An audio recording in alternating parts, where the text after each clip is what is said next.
Hey y'all, welcome back to my channel. If you're new to the channel, welcome. My name is Sharifa, and my poetry name is New Lily. If you're new to the channel, please check out the links located in the description box and comment section. And in both locations, you'll find an identical set of links. Links that lead to videos that talk about what started my targeting in 2020, as well as links that lead to videos that share information about the targeted individual program. I have videos that share info about the technology used on targets, the tactics used on targets, documentation about the things I've been through and learned from the targeting, and just information about the targeted individual program in general, y'all. Y'all, when I said that part about tactics used on targets, one of the gang stalkers in the neighborhood beat the horn. Crazy work, y'all. Crazy work. Anyway, so welcome. Check out those links, please, because I don't put them there for style or for GP, y'all. I put them there because these are the things that I wish I had known, or the information that I wish I had been able to find out earlier on in my targeting, before things got as bad as they did. A lot of the things I went through could have been avoided had I known some of the things that I know now. And so that's partially why I make the videos, and mainly, why I include the links in the description box and comment section, because I'm trying to help other targets to not make the same mistakes I made, right? Because I know what it feels like. I can empathize with you, obviously, and I would like to help. But also, too, it's just a paper trail documentation for my own protection, which is the main thing that you need to do as a target. You have to document. Y'all, let me blow my nose. I'll be back. Sorry about that, y'all. As usual, nose was clogged up. Y'all know, at least the OG subscribers, if you're not new, you know what's going on. You know my nose is always stuffy. It's something I've had since childhood. It's something akin to allergies, a little bit different, but something I was born with. And so it's just something, unfortunately, you have to get used to as a subscriber of mine. That is a struggle that I deal with. A constant runny nose. And sometimes it's worse. There are times where it's worse than other times. So I'm just a little congested today, y'all. But anyways, let me finish saying what I was saying, though. Documentation, that's what I was saying in the last clip. It's pertinent, and it's very important. It's extremely important that you document everything, because that's how you're able to, it's almost like validate the things you're saying, because unfortunately with targeting, one of the main tactics used is gaslighting, and you are made to feel like you're crazy, or the things that's happening aren't really happening. So it's important to document things, and do your research, Look for other targets that are going through what you're going through. Look for reputable sources, people that are considered,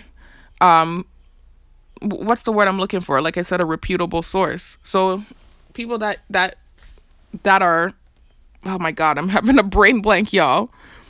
Basically people that are respected, right? So if they're saying it, it's true. Like, for instance, they have high profile targets. This is what I mean. Like Ted Gunderson, for instance. Or scientists from NASA. Several scientists from NASA have been targeted, and they talk about this programming and the fact that it really exists. COINTELPRO. You have one of the main progenitors of the program. So he's not a target, but he's one of the scientists and doctors that helped to facilitate and create the use of the technology. Robert Duncan, he's out there. He has a bunch of different things out there, books written, excerpts, etc., where he's validated the existence of the program. By the way, I have a link in the description box and comment section to a video with Robert Duncan in it as well. So check that out. I have a plethora of different videos, y'all, with reputable sources and targets that validate the existence of COINTELPRO and validate your experience. So it's just that all of that is important, right?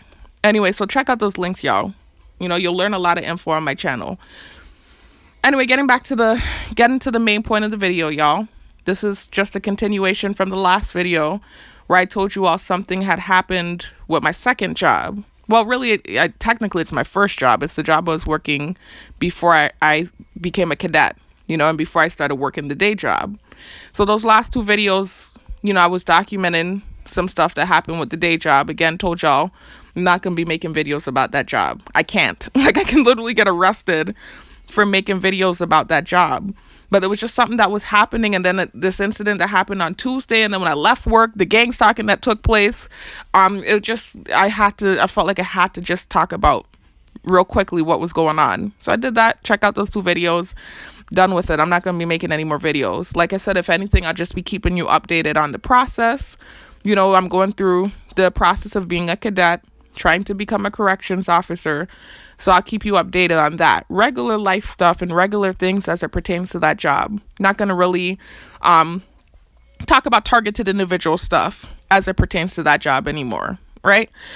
So here with the second job, though, I said the same thing about this job, and I've kept true to my word. I haven't been making videos about this second job since what happened a few months ago where I almost lost the job due to something that was not my fault.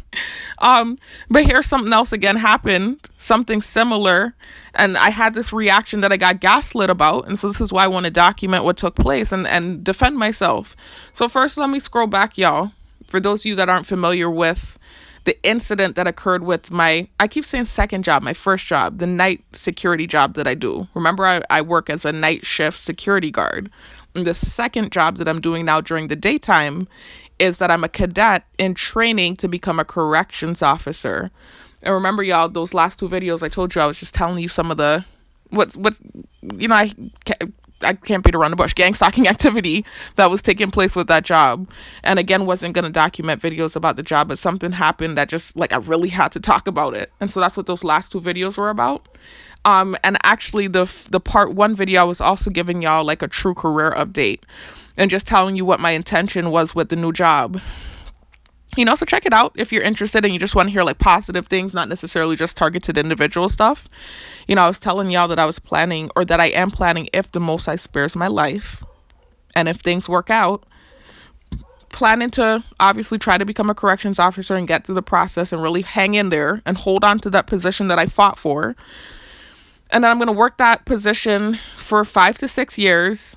And in the meantime, take courses to get my master's in psychology. And then the goal is to become some sort of counselor or psychologist or therapist for the Borough of Corrections. So that's the end goal. That's what I want to do. So that way it doesn't feel like I went and got a degree for no reason. I'll be continuing on with my education, finding a way to use my degree, and still staying within the realm of that opportunity, because that's an opportunity working for the borough. That's a good job. And so I just want to stay within that opportunity and within that job and that career field, but I want to move into a different position, and one that utilizes the schooling that I worked so hard for throughout the years, right? So I want to get my master's degree, possibly my doctorate, y'all. And eventually, down the line, I want to become a psychologist or a therapist or a counselor for the inmates. Eventually down the line. But they're going to have me for quite a few years doing the corrections, right? So like I said, 5 to 6 years. And it's a good position. It pays really good. It's the most money I'll ever have made in my life. So, it's not a complaint. It's not a money thing. It's more so just general principle. The fact that I went to school and I want to use my degree, and also wanting to do something that I've always wanted to do. And honestly, I've always wanted to be a psychologist, either a teacher or a psychologist or a lawyer. Those were the 3 career fields I have always been interested in. And in the back, I kind of was interested in law enforcement and even the military. I looked at it several times throughout the years. And I even showed y'all an email from 2020, right before I got targeted, right before I graduated from college, where I was in communication with an Air Force sergeant, and I was trying to become an officer in the Air Force. And I was asking him if I had my degree, could I become an officer? And him and I were communicating, and I just decided not to go that route because the process, long story short, the process was too long. So I decided not to go that route. But I always have had an interest in law enforcement as well. So that's true, right? Not just on the legal side of things, like wanting to be a lawyer. I have always been interested in law enforcement as well. But it wasn't at the forefront, if I'm being honest with you. At the forefront was teaching, being a lawyer, or being a psychologist. Those were the 3 careers I was mainly interested in. And so eventually I would like to slip into what I was always interested in eventually down the line. That's the goal. So that's what I was talking about in part 1.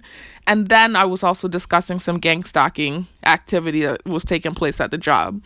Nothing major. And honestly, I wasn't, like I said, going to make a video. It was really just this one day. It was so bad. And then when I left, the gang stalkers were on top of me about it. And so that's why I made the video. right? And I didn't say too much either. It's vague, but I'm just kind of talking about gang stalking tactics that were taking place.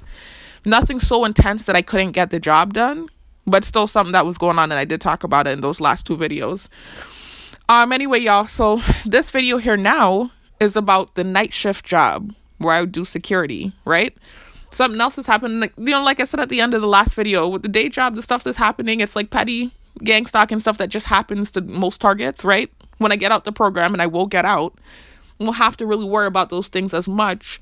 It's just something that comes with the territory of being targeted. But it's still petty, low, petty type stuff, jokey, funny joke type stuff. It's not funny when the joke's on you and you're being bullied, but still jokey, funny type stuff I can ignore and still do my job. The things that happen with the night job, it's like, it's almost borderline like messing with the money. Like, I could lose money with the type of tactics that happens with the night shift job. It's a lot different to the day job, where it's just like, okay, jokey type stuff. With the night shift thing, the stuff that be happening, it's like unfair, it's random, and it's to the point where I could lose money from it. It's like, it's serious, And it's not all the time either. It's this weird thing. I have this like love-hate relationship with that job because, they've given me an opportunity. They gave me an opportunity when I was targeted, and no one else was giving me an opportunity. So forever grateful to them for that. Right? I have to give them props for the things they have done for me. They do work with me. They've given me hours when I needed it, right? I was begging hours. I needed the money. It's a minimum wage job, and they gave me the hours so that I was making a decent paycheck. So it's like this love-hate relationship where there are moments where they're doing good for me, and then there's moments where it's just like random unfair acts that I don't understand. And you could tell it's like something that's happening likely because I'm targeted. Like, it wouldn't happen to a regular employee. Y'all, I'm hearing noise in the background. Anyway, y'all. Let me stop and come back, y'all, because I'm hearing stroppiness outside now. Let me stop, and when I say stroppiness, I mean noise campaign. Let me stop and come back to finish this video.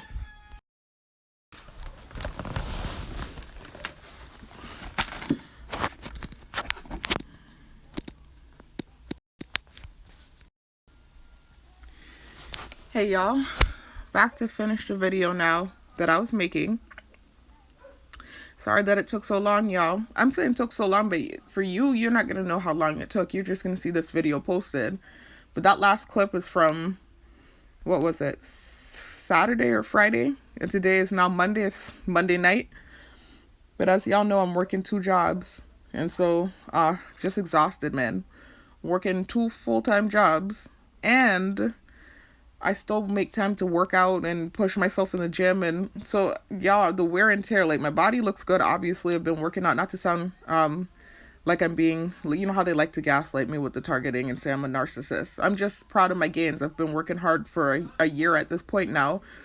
But I'm saying my body's looking good from the hard work, but my face is starting to look kind of like dragged down and tired. Like, I was looking at myself in the mirror a little while ago when I got in, and I could just see the exhaustion on my face. Like, them, like, if you're somebody that's working a lot of hours, whether it be 2 jobs or 1 job that's, you're just doing a lot of overtime, whatever it is, you start to see the wear and tear on your face. You do. Especially if you're working a night shift job like I do. Remember, I'm doing night shift and day shift. So I just was looking in the mirror. I was like, dang, girl, like, you need to get some rest. Like, I look beat up. I do. So that's why I said the thing about my body, because going to the gym is obviously paying off and staying consistent despite all the hard working I'm doing. But it's like, I'm seeing it in my face, though. I'm seeing the roughness. Like, I'm looking real exhausted, boy. Anyways, y'all, let me get to the point and finish the video. So I'm going to finish talking about what happened with the night shift job very quickly. Again, just wanted to defend myself because something happened recently, and then I came across as like this ballistic bitch, when really it was PTSD, the reaction that I had. And so I just wanted to clarify that. That's really why I'm making the video about it. And then there are some things that happened with the day job today that I want to talk about. Again, remember, I just told you all in the last clip and the last 2 videos that I'm not going to be making videos about the day job. I can't afford to. I can get in trouble. And I do not want to lose that job. It's a really good opportunity.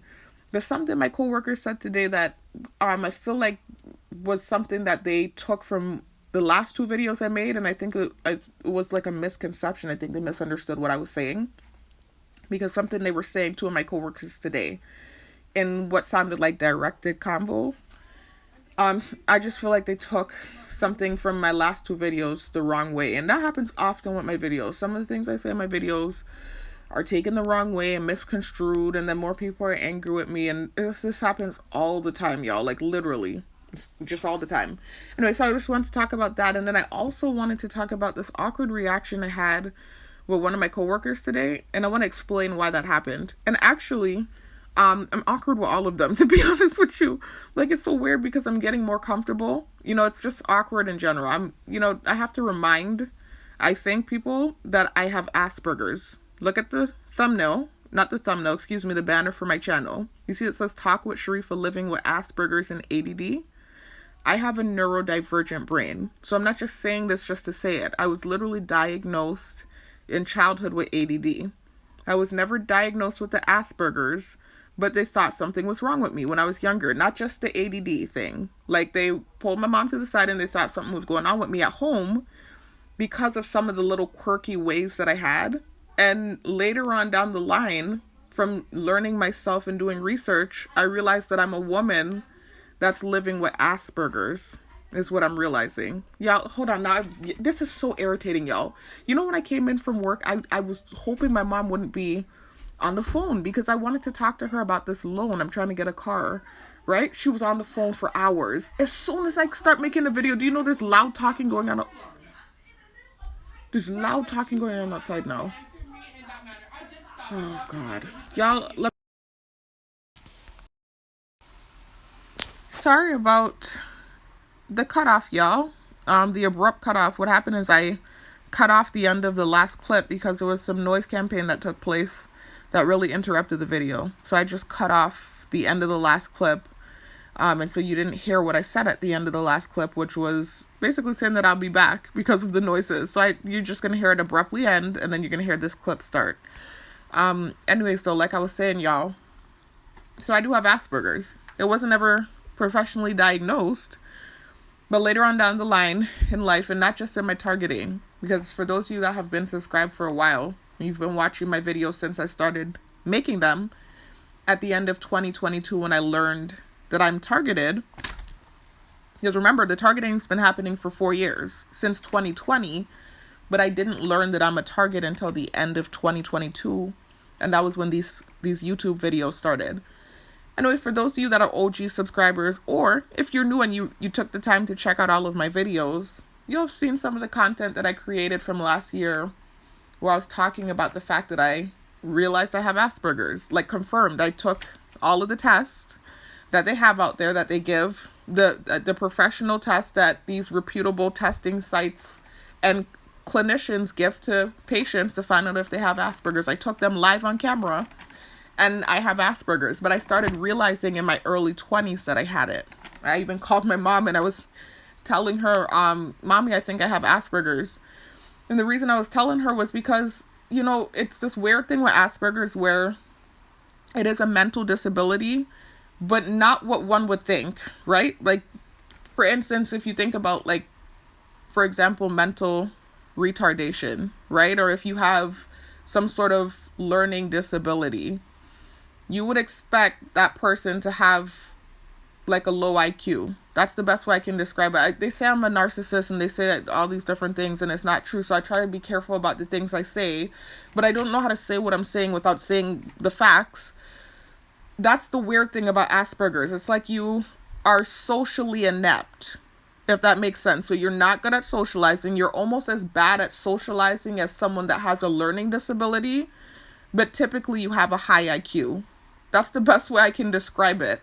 So, for instance, somebody that, let's say, had an IQ of 50 or 70, or like was literally diagnosed with mental retardation or some sort of learning disability. And I'm not saying that in a disrespectful way. I'm just like trying to explain to you all how this works. How they would be socially inept in conversation with everyday people is similar to how somebody with Asperger's is, except we have full understanding and recognizance of what's going on around us, and typically we have a high IQ, or even if it's an average IQ, it might be a little above average, like mine. I don't have a super high IQ, I really don't. It's a few notches above average. But the thing is, you're not stupid. That's all I'm trying to say. I'm trying to explain, but you typically might even excel in certain areas. But when it comes to the social arena and socializing with people, you're really bad at it. And people often think that you're strange, or they misunderstand you. They think you're stuck up, or they think you're a bitch. Whatever the perception is, because of the way that you're interacting socially, you're really bad at it. And another key, not to use this word, but another key symptom of Asperger's is having trouble maintaining eye contact. And so throughout the years, people with Asperger's, we learn different coping mechanisms. We might try and look at your forehead or your eyebrows, or you might see us looking at different points on your face because we're having trouble maintaining the eye contact with you. Or if we are trying to maintain the eye contact with you, our eyes might start to squint. Things like that. Weird, strange little quirks that regular, everyday people can't empathize with because you don't have the condition. It's neurological. It's literally the way that your brain is wired. With ADD, your brain is wired differently as well. This is why it's called neurodivergent, because the way that your brain is wired is a divergent from the normal. So if you look at a scan of my brain right now, you'll see that my brain is wired differently to somebody that doesn't have ADD or that doesn't have Asperger's. They're two different divergences from the norm, is what I would say. They're two different wirings of the brain, but they're often a comorbidity. A comorbidity. So meaning they often come hand in hand. Typically, not always, but typically if you see someone with ADD, they might also have Asperger's, or vice versa. It's more higher on the Asperger end though. So oftentimes someone with Asperger's will have ADD. Not necessarily someone with ADD having Asperger's, because ADD is a more common mental diagnosis than Asperger's. But they're very similar, and oftentimes you'll see that they come together. That's why it's called a comorbidity. So I was diagnosed with the ADD when I was younger. I was never diagnosed with the Asperger's. I started doing my own research just because I always had trouble socializing. This was partially what led to the drinking issue in my early 20s, because the alcohol made me feel comfortable in social settings.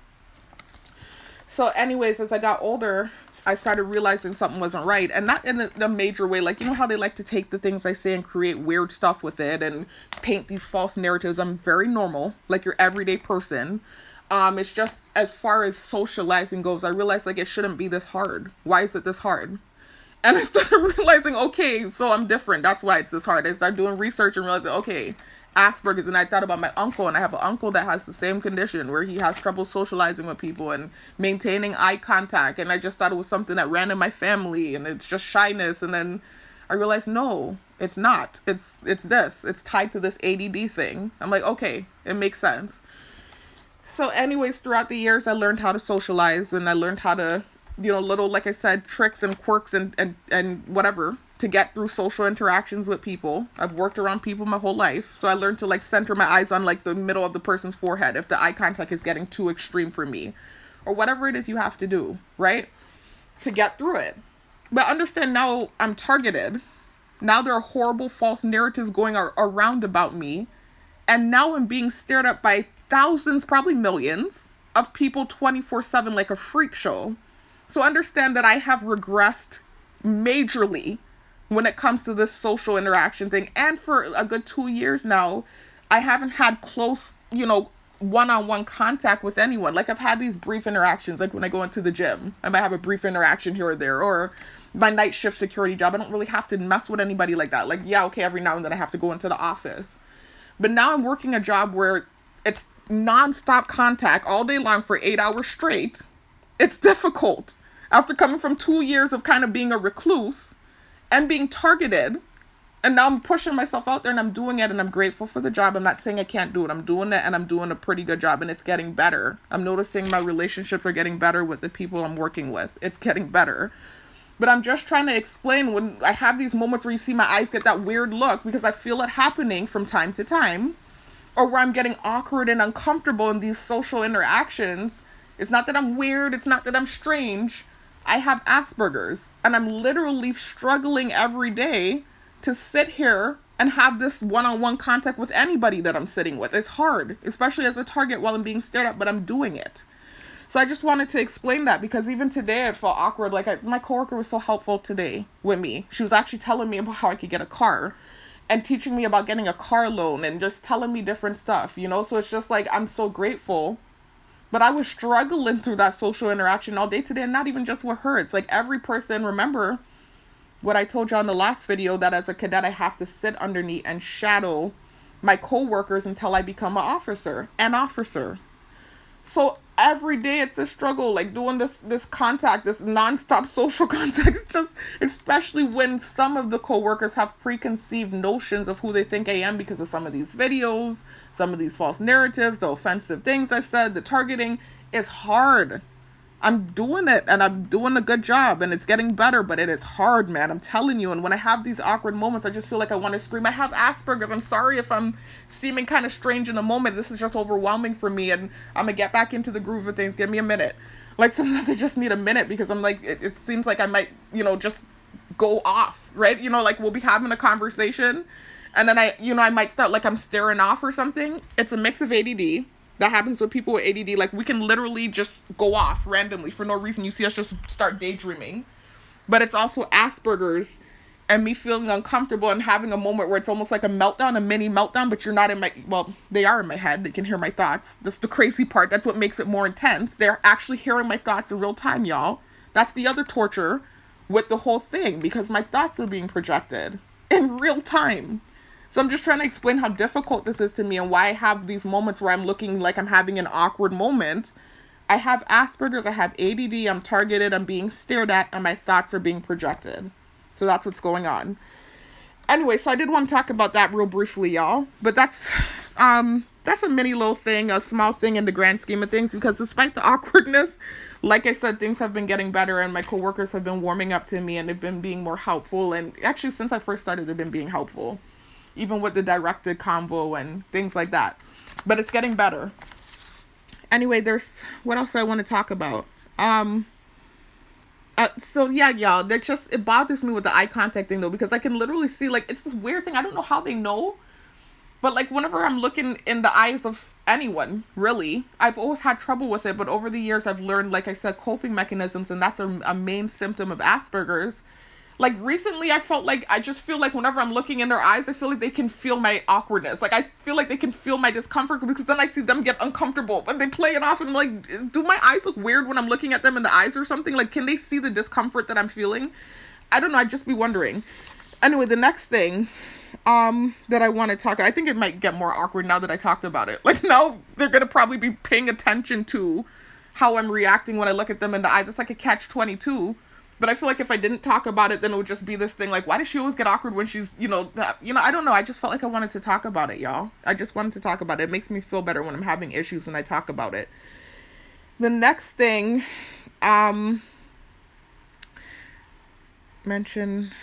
okay, so I wanted to talk about, because this video is not supposed to be about the day job, y'all. I already told y'all I'm not making videos about the day job. This video is supposed to be about me talking about what happened with the night job, and why I had, like, this bitchy reaction. And I just wanted to defend myself with the reaction that I had. But I ended up now, again, talking about the day job, because, remember, I took so long to finish the video that I worked the day job again since making that last clip, the first clip y'all heard. And so some things happened today that I wanted to talk about, so now I'm inserting it in this video. But let me try to hurry up and talk about those things so I can really talk about what the point of the video is. And I don't want the video to be too long either. So anyways, today, remember I was telling y'all a little while ago, I think something from my last video I made was taken out of context. I think some of my coworkers took what I said out of context. In the last video, when I was telling you about Tuesday, that was my second day going into the jail, right? With the day job. My second day on the job. Not really on the job, because remember I had a whole week and a half of orientation at a separate office. But my second, you could say, official day on the job, where I was actually going into the jail and stuff. Remember, those first 2 days were kind of rough. A lot of sensitization was going on. It was like low-key, like passive aggressive stuff. And I think, again, just trying to show me what it feels like to be bullied and have these false narratives being thrown at you. I understood, again, the method to the madness, but it was a very uncomfortable, obviously. And it's gotten so much better. But those first 2 days were rough, okay? And of course, the gang stalkers were eating it up. As soon as I left work on Tuesday, because the Tuesday of last week was really bad. I talked about it in the last video. That was what made me make the video, was when I left. all the gang stalking that was taking place. And, you know, I told y'all it almost seems like this celebratory thing with some of the gang stalkers whenever something bad happens to me or when I have a bad day. And so as I was making the video, I said it would almost seem like hating, like they're hating on you with some of the reactions that they have towards you, the gang stalkers, when bad things are happening. But when good things are happening, it's like they're mad. Like, you're going around and seeing them, like, with a mad face. Like, for instance, when I would go to the gym and have a good day, I come out and they're, like, angry. They look angry and they're revving by and they look angry. I study the faces of the people around because they're all watching me. I literally see these faces. Or if I'm sitting at the night shift job and I'm going through my Facebook like any girl my age, woman, I'm a woman, my age does, they're revving by like I'm not supposed to look through my Facebook. Someone gave me a like on a picture, they're revving by. So that's why I said it almost feels like hating. But I understand that, I said this in the video too, I understand that it's a tactic that's used on targets, because I notice a lot of targets say this. I have haters. You know how many targets I've seen saying that? Because the tactics do emulate somebody that's being hated on. But that's how it works. They're supposed to make you feel like bad about yourself and come for your self-esteem. And it's like a psychological warfare destruction type thing. And so it might feel like hating, but it's really more so tactics that are used on all targets. And so you might feel like they're hating on you. And you might say that in your video, like, I got haters. Like, for me, I clarify the fact that I don't think I have haters. What I think is that it's a tactic being used. And it feels like hating. I'm always very clear about that when I say that in my videos. But I still think it's taken the wrong way. They think I'm saying everybody's jealous of me. And everybody, who would be jealous of what I have going on? I have like such a horrible situation going on. I'm not an idiot.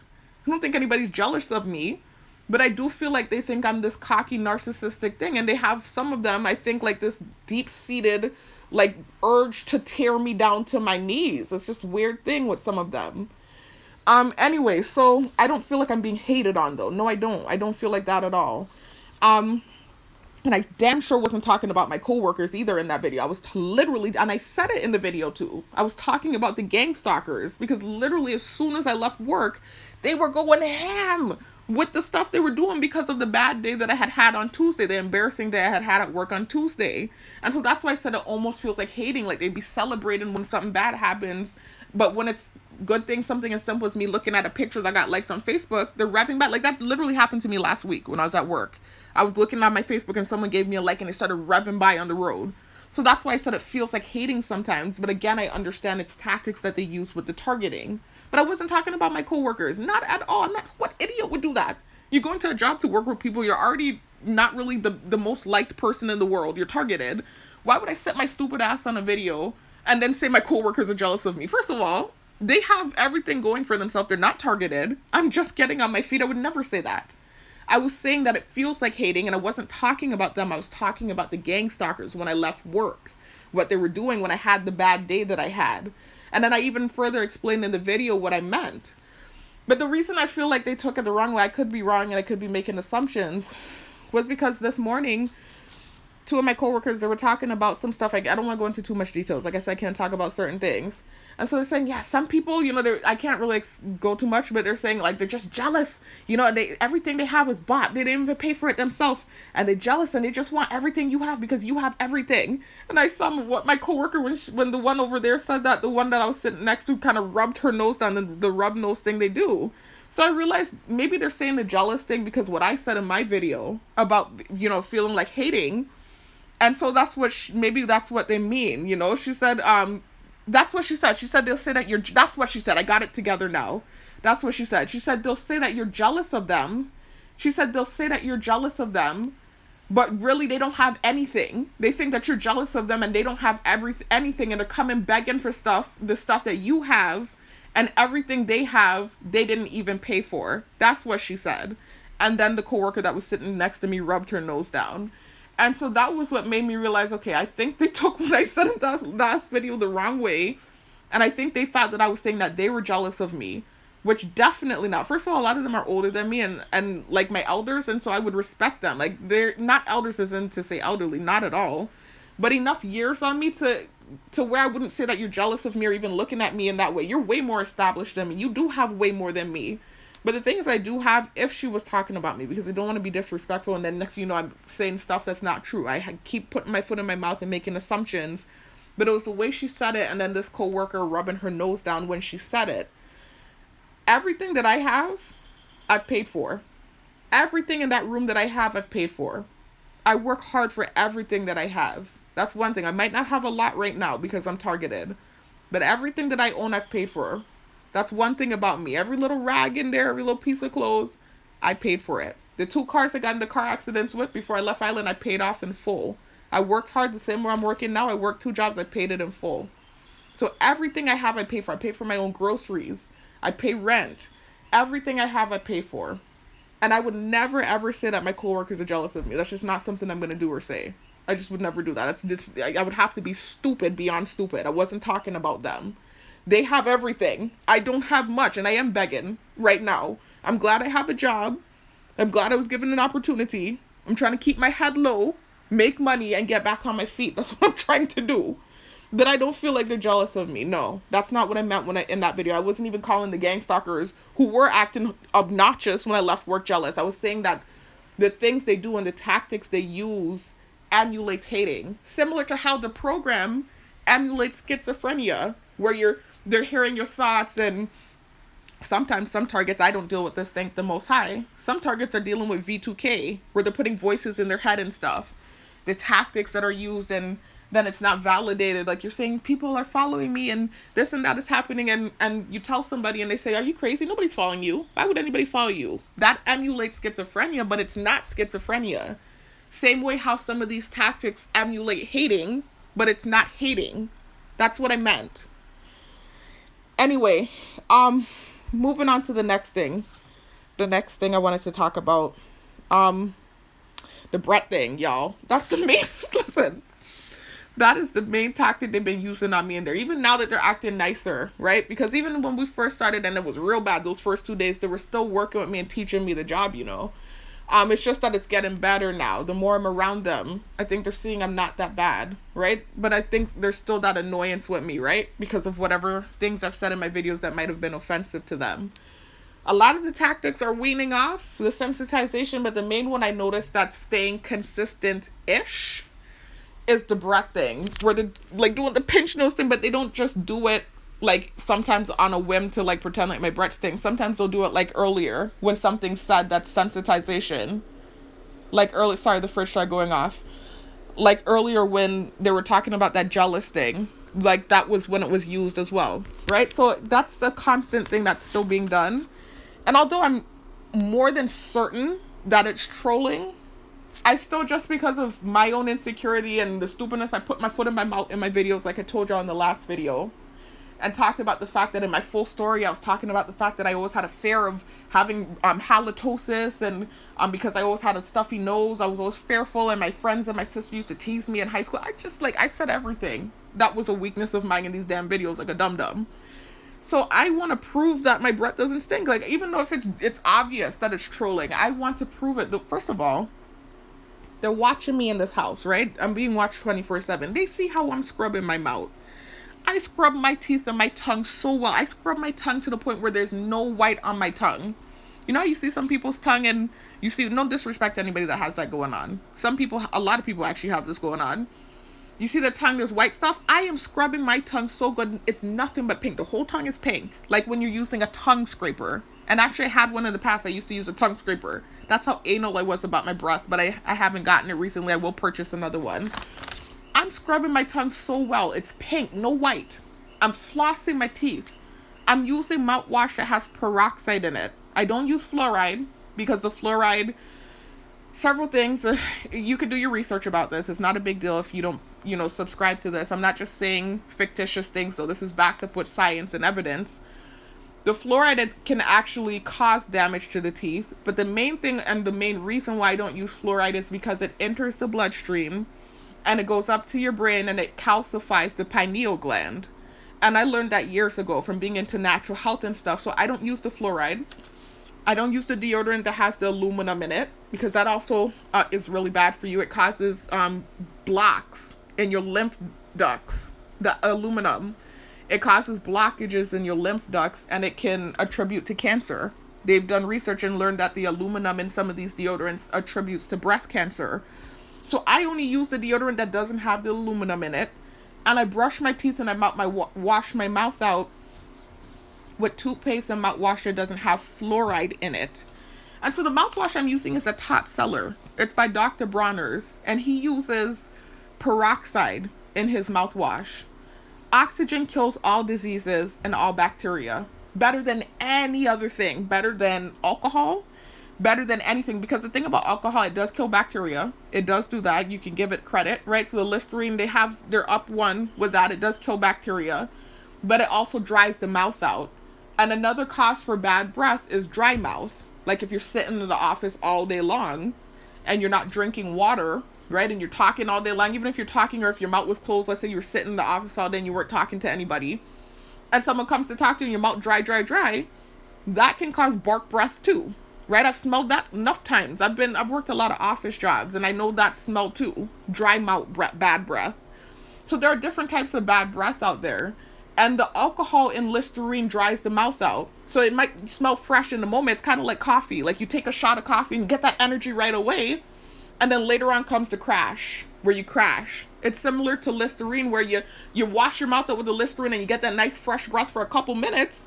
And then later on down the line, your mouth dry, and it's barking. So I don't use that type of Listerine that has the alcohol and stuff in it. I use Dr. Bronner's, and it has peroxide in it, and peroxide kills all bacteria, and it doesn't dry your mouth out. It's really good. It's a top seller, that Listerine. That mouthwash. I've been using it since my early 20s. So I'm using that. I'm flossing. I'm scrubbing my tongue until there's all the way to the back. I be gagging sometimes. And then on top of that, I'm wearing this thick ass black mask that I can barely breathe through. I have to pull it down to breathe through it. There's no way on earth you can tell me you're smelling my breath. I would have to have some super Donkey Kong dragon breath for them to be still smelling it. It doesn't make sense. So it would have to be coming from the pit, the deep depths within my body, for it to be smelling so bad that it's coming through the mask with all the brushing I'm doing and mouthwash I'm doing and that thick ass mask. There's no way.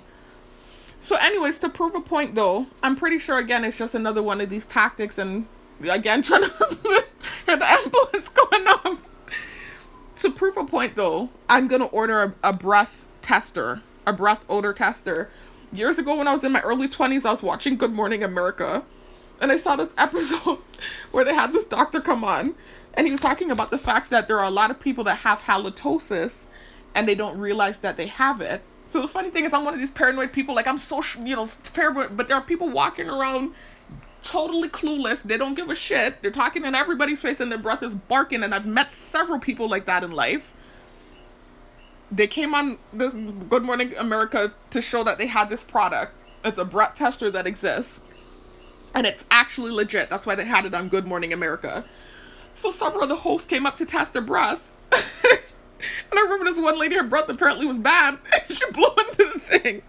And she failed the thing. The thing was saying she had bad breath. And she said, "Ooh," she looked so embarrassed. I felt bad for the lady. She looked so embarrassed. And the face her coworkers were making, it was like almost like they knew about it already. You know? It's just like... Anyway, y'all, hold on. We'll finish the video in a minute. I'm going to come back and finish the video. Why did I do the stock so much? Shh.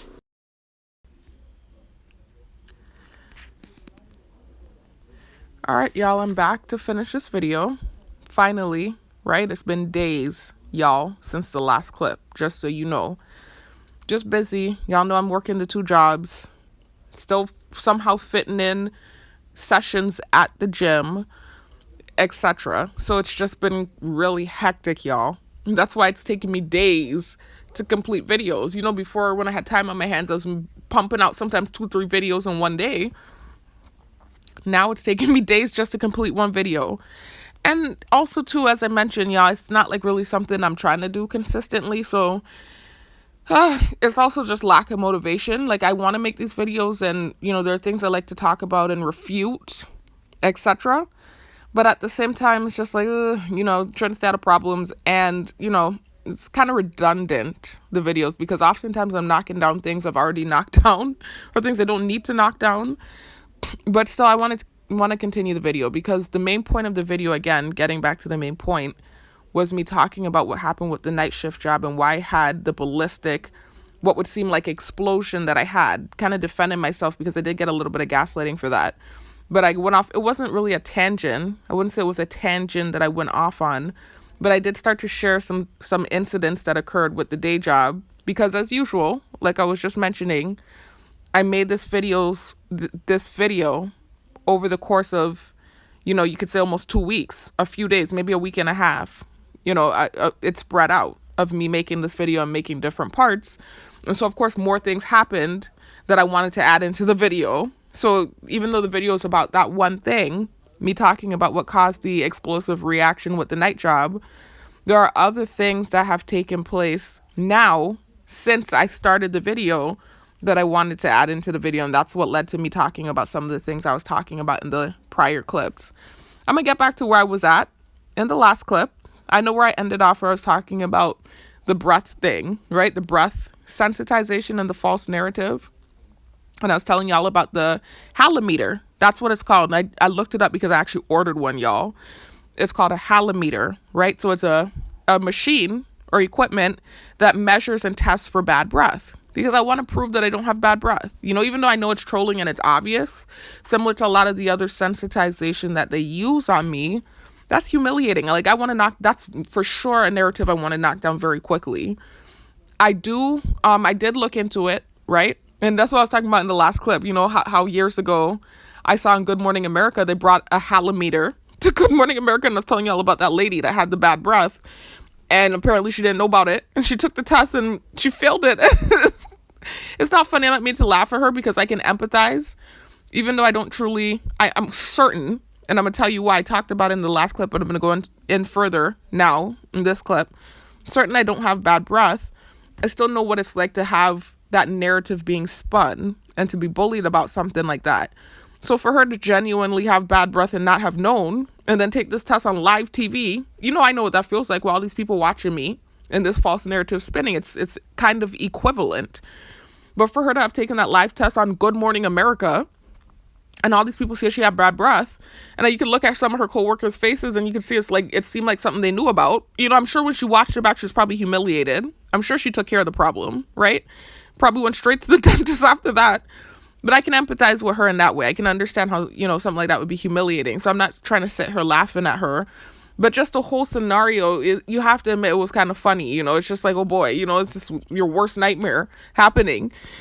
Anyway, so I actually looked into breathalyzers, right? I didn't know what it was called. I just looked up, I knew that the device existed because, like I said, I saw that episode on Good Morning America a long time ago. I looked into devices that measure or test for bad breath, right? And a bunch of things came up, and eventually I realized that the correct term is a halometer. That's what it's called. The ones that they were using on Good Morning America, I found those ones. Those ones are the ones that dentists have, and they're very expensive. Like, I'm talking $5,000, $4,900, etc. Very expensive. And some sites don't even sell it to the general public. You have to be a dentist to get it, right? So I found one that they sell to the general public, but it was like $4,900 for that one that they were using on Good Morning America. So I said, obviously I can't afford this. There has to be an option for civilians, right? An affordable option. And so I did my research and I looked and I found a smaller portable version of the halometer that's for the general population, and it cost me about $60. So I ordered one. As much as I know my breath doesn't stink, I ordered one because I want to prove on camera that my breath doesn't stink. Not only that, I talked about in the last clip, y'all, how well I brush my teeth and how everybody sees that I brush my teeth well. I was flossing, washing my mouth out with the peroxide. I was breaking down to y'all the science behind that, right? And how that kills all bacteria. Scrubbing my tongue till it's pink, no white. Sticking my tongue out on purpose so that it can be seen that my tongue is pink, with no plaque on it. But then on top of things, y'all, I'm constantly dropping oregano oil down under my tongue throughout the day, because that's one of the things that actually, that's not why I do it. It's not for the bad breath. That's one of the things that they say can help bad breath, though. They didn't say oregano oil. What they said was mint oil, right? But that's in the same family. These oils are super strong, right? They're healing, and they're all considered antibacterial, antiviral, and antimicrobial. But specifically with the oregano oil, and I just learned this recently. I didn't even know this. That's not why I bought the oregano oil. I bought the oregano oil about 2 months ago because I think I had COVID. I didn't get tested for it, but I think I had COVID. I told y'all about this in one of my prior videos, right? And I've had COVID in the past before, and I took the oregano oil and it knocked it out real quick. So that was why I bought the oregano oil, because I'm familiar with it.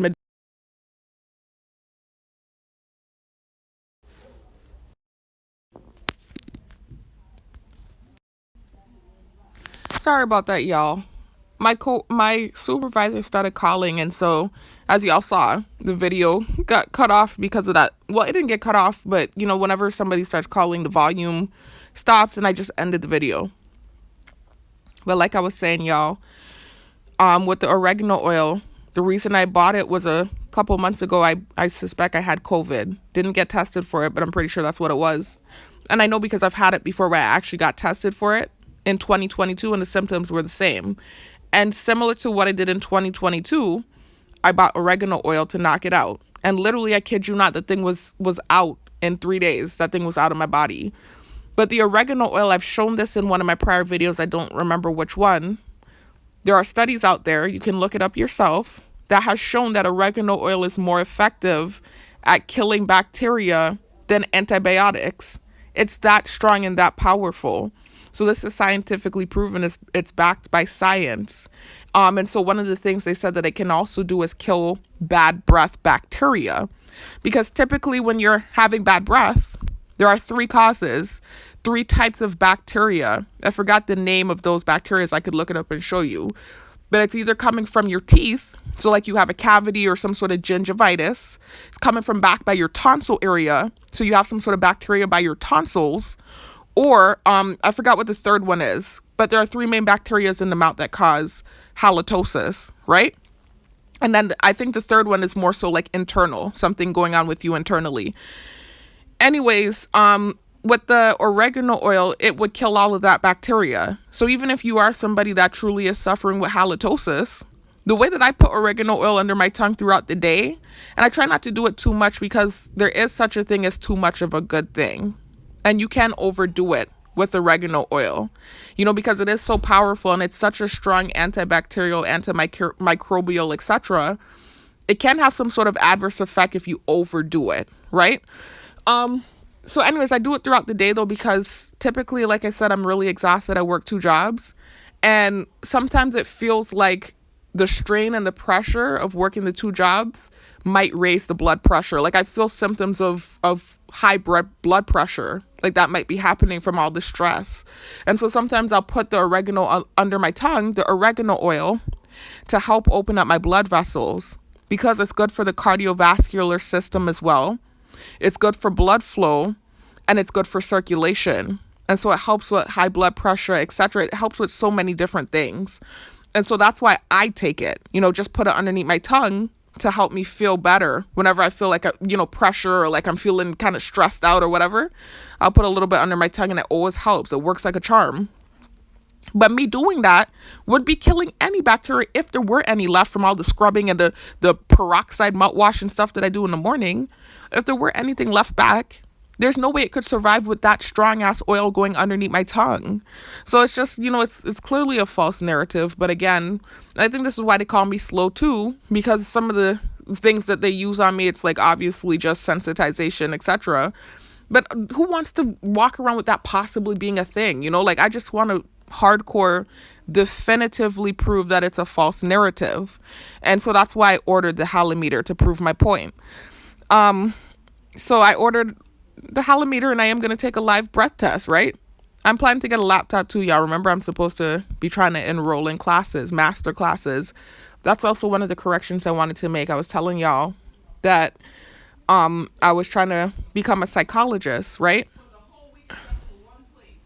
And I told y'all I was trying to, sorry y'all, I'm hearing loud talking. Come on with the loud talking. I told y'all, sorry y'all, the loud talking out there.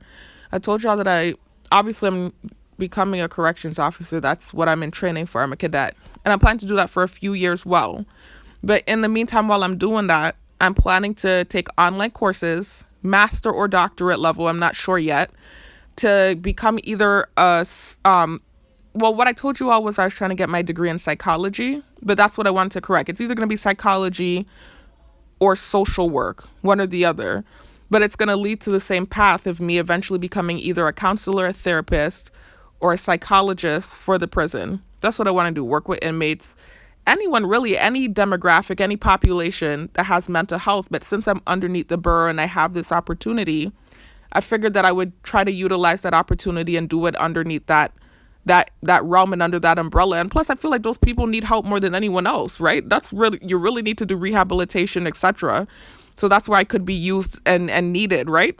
So I was like, okay, well then let me try to do it there, right? And I feel like that would be something that would be fulfilling to me and something I would enjoy, and then I would be utilizing the education that I have and, you know, I work so hard for it. It's not because I think that's something else I said that might have been considered offensive. I'm saying that because of this conversation I had with another coworker. Like I be listening, man. I be hearing stuff being said to me in certain conversations, and I'm catching it and realizing maybe that's something I said in my video that they found offensive. I'm not trying to shit on the position, right, of being a correctional officer, because it's such a freaking good position. Like I told y'all, it's going to be the most money I've ever made in my life.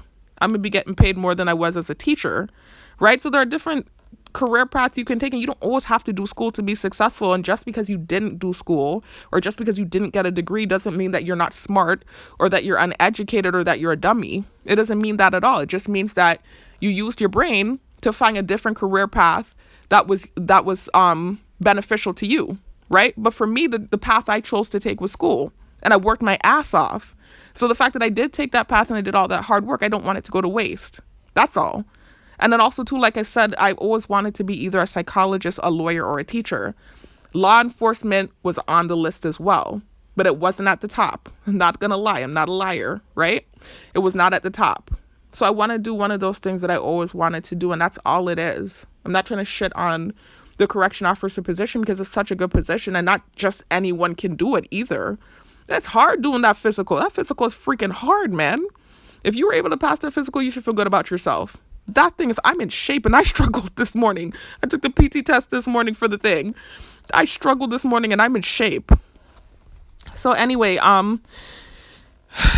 so, oh my God, I went off on a tangent again. I forgot what I was supposed to be saying, y'all. Because I was just thinking about something my coworker was, this conversation he was saying that had sensitization in it, you know, and because he was asking me what I did before and what I'm doing now and what made me choose corrections. And I was telling him, well, I'm doing it for now. And, you know, hopefully I eventually want to become like a psychologist or a social worker, whatever.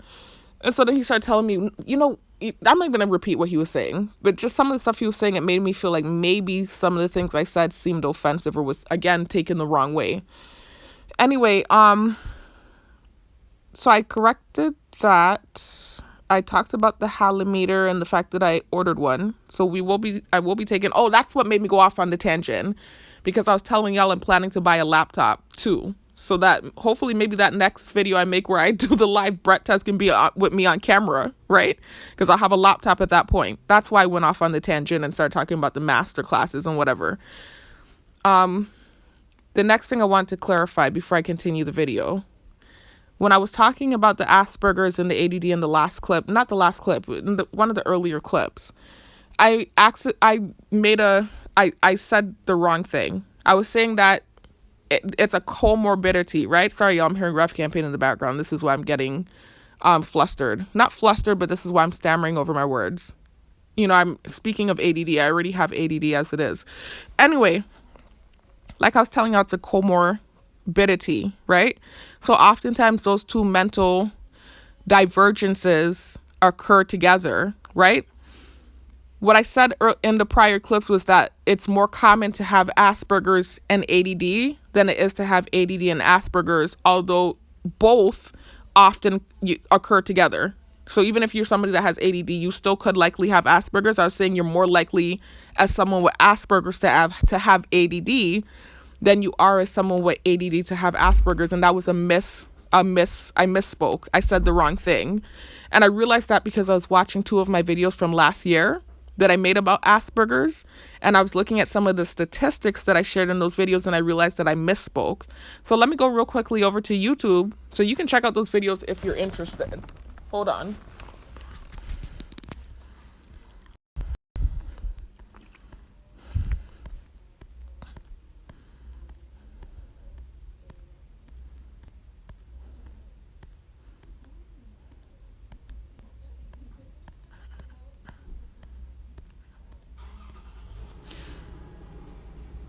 So these 2 videos, y'all, that say part 1, and part 2, the Asperger's music connection.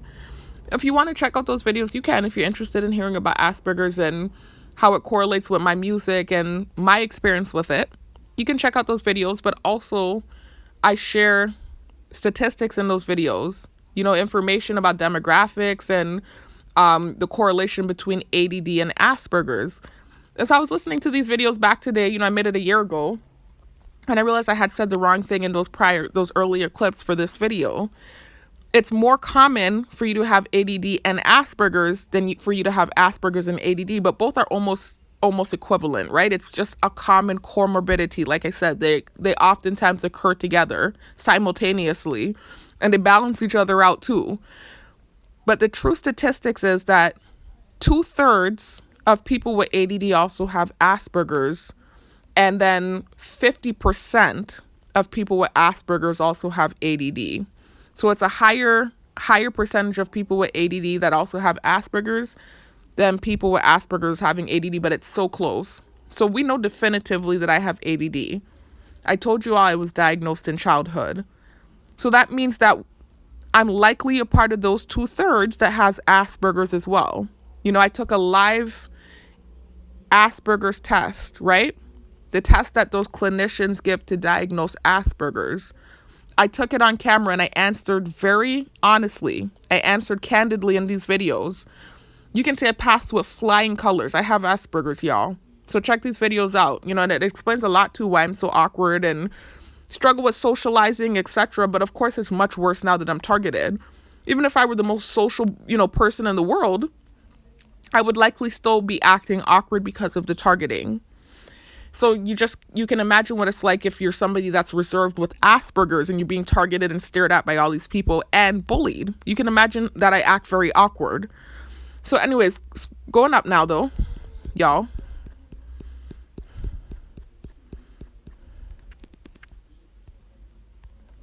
Hopping back over to here, I wanted to clarify that. The other thing I wanted to clarify, another thing too, when I said the comment about stupid, when I was trying to explain to you all how Asperger's works and how it's not really, it doesn't affect your IQ. It more so affects your ability to socialize. And so it might seem like you're somebody that has some sort of intellectual ineptness because you're so bad at socializing. But then when you look deeper and you really get to know the person, you realize that the person might actually have a high IQ or, excel in certain areas. It's not about your intellect, and it's more so just about your ability to socialize, and it has to do with the way the brain is wired. But when I was trying to explain that in the earlier clips, I was comparing it to somebody that did have, like, let's say a learning disability or a low IQ, and how they might have trouble communicating or socializing. I was comparing the two, but I was saying people with Asperger's aren't stupid. I didn't say it like that, but the way I said it, I realized sounded offensive. Like, I'm very careful with my words, y'all, because I oftentimes say things that are offensive and I don't mean to, and then it's like more people tacking onto the attack train, trying to attack me. I didn't mean to say it like that, and I realized that was offensive, and that's why I wanted to correct myself. I'm not trying to call people that have a learning disability, because I have one myself. ADD is a learning disability. Or people with a low IQ stupid. I didn't mean to say that. I was just trying to explain how you would think that somebody with Asperger's had maybe like a lower IQ because they weren't able to socialize as well, when oftentimes that's not the case. And they said that's the mystery about Asperger's. They said that's why it's such a mysterious mental diagnosis. And so that's what I was trying to explain, and I didn't mean for it to come out in an offensive way. But it has to do with the way the brain is wired, y'all. So check out those 2 videos I just referenced from last year, those 2 Asperger videos.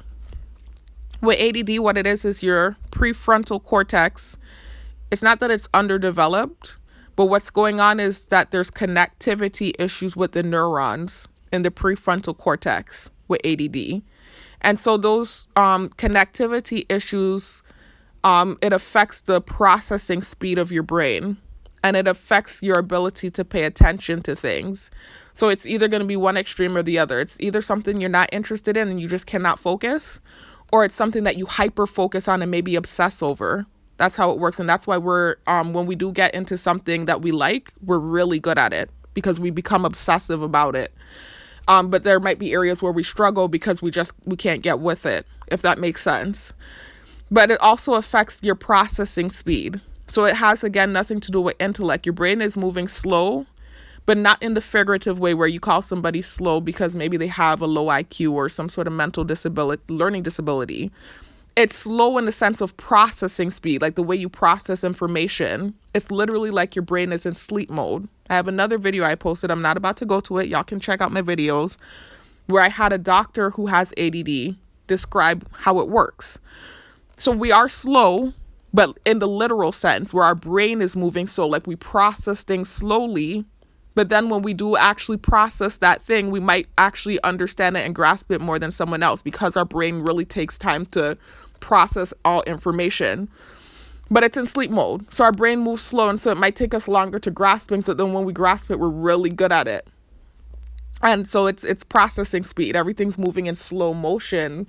And that's why it also affects serotonin levels. And typically people with dopamine levels. And so that's why oftentimes people with ADD have addiction issues, because we're looking for stimulation and something to wake our brain up and something to raise the dopamine levels that are typically lower, right? And so oftentimes you'll see people with addiction issues have ADD. There's a correlation there. I've shown it in prior videos. With Asperger's, it's a different wiring of the brain. I'm not going to go into the details about this one, y'all. I also shared the information in one of my prior videos, but it has nothing to do with the prefrontal cortex. It's a different part of the brain that's affected with Asperger's, but nonetheless still a different wiring of the brain, where the brain is wired differently and it affects the way that you socialize with people. And so your socializing skills may lack, right? It may be lackluster. You might be good at writing. Typically, people with Asperger's, especially females, excel in the arts and in writing because that's how we communicate. With men, for some reason, it presents differently, and oftentimes guys with Asperger's are really good at math, engineering, science, etc. I actually like those things too, by the way, not math. I hate math and I'm very bad at it. But science, I could be good at it if I tried, but it's just not interesting to me. Science, though, I love science. And also, I would say engineering to a certain degree. I was into like computers and coding and that type of stuff. But I'm more so a writer. Like I'm your typical Asperger female where I'm into writing, reading, etc. The arts. That's how I express myself. And I'm really good at it. Off of that now, y'all. I was finished with that. Clarify that sis and friends used to laugh and say it didn't sting. Back to the breath thing that I was talking about at the end of the last clip, y'all. I made a comment where I was talking about how, why they started using that false narrative on me as my own stupid big mouth in my videos, similar to some of the other things I said that got used against me, right? As sensitization, as a way to malign me and bully me because they think I'm a bully. When really it's just been reactive abuse to an unfair situation, a misunderstanding. That's really what it was. But I take accountability for the things I said. I've already apologized numerous times, but nonetheless, still, that's what it is. That's why they're doing this like long-standing vigilante bullying type thing. It's just lasting way longer than I think it needs to. I learned my lesson. I more than learned my lesson. But I wanted to clarify when I said why they're using it on me is because of the things I said in my videos about, when I was younger, having that fear and that phobia because of my runny nose. And the fact that my sisters and my friends used to laugh at me. I didn't finish what I was saying. They used to laugh at me for feeling that way. And they used to tell me my breath didn't stink. That's what I wanted to finish saying. And then the last thing, get back to a coworker I acted extremely awkward with. I don't want to say too much because, you create stuff. I've done this since I've started making these videos at the end of 2022. Sometimes I clarify things that don't necessarily need clarifying. I want to clarify it because I did get some sort of gaslighting about a reaction I had, and that's typically why I make these videos and I clarify why I had the reaction that I had. But then sometimes when I try to clarify the reaction, because the fly will fly in my face, the insect drone or rev campaign will happen about a reaction I had. And so I'm like, okay, let me talk about it in a video. And then I talk about it in a video and I make more of a situation than what already was, right? Or I really create some stupidness. That's the last thing I'm trying to do with this new job. But I just want to explain why I had this awkward reaction. Well, one of my coworkers in the jail, it was just PTSD, probably me overthinking, right?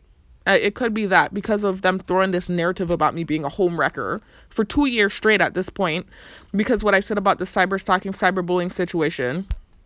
Just one of the many false narratives, just like the stink breath thing, just purposely throwing these false narratives at me as some sort of vigilante retribution, right?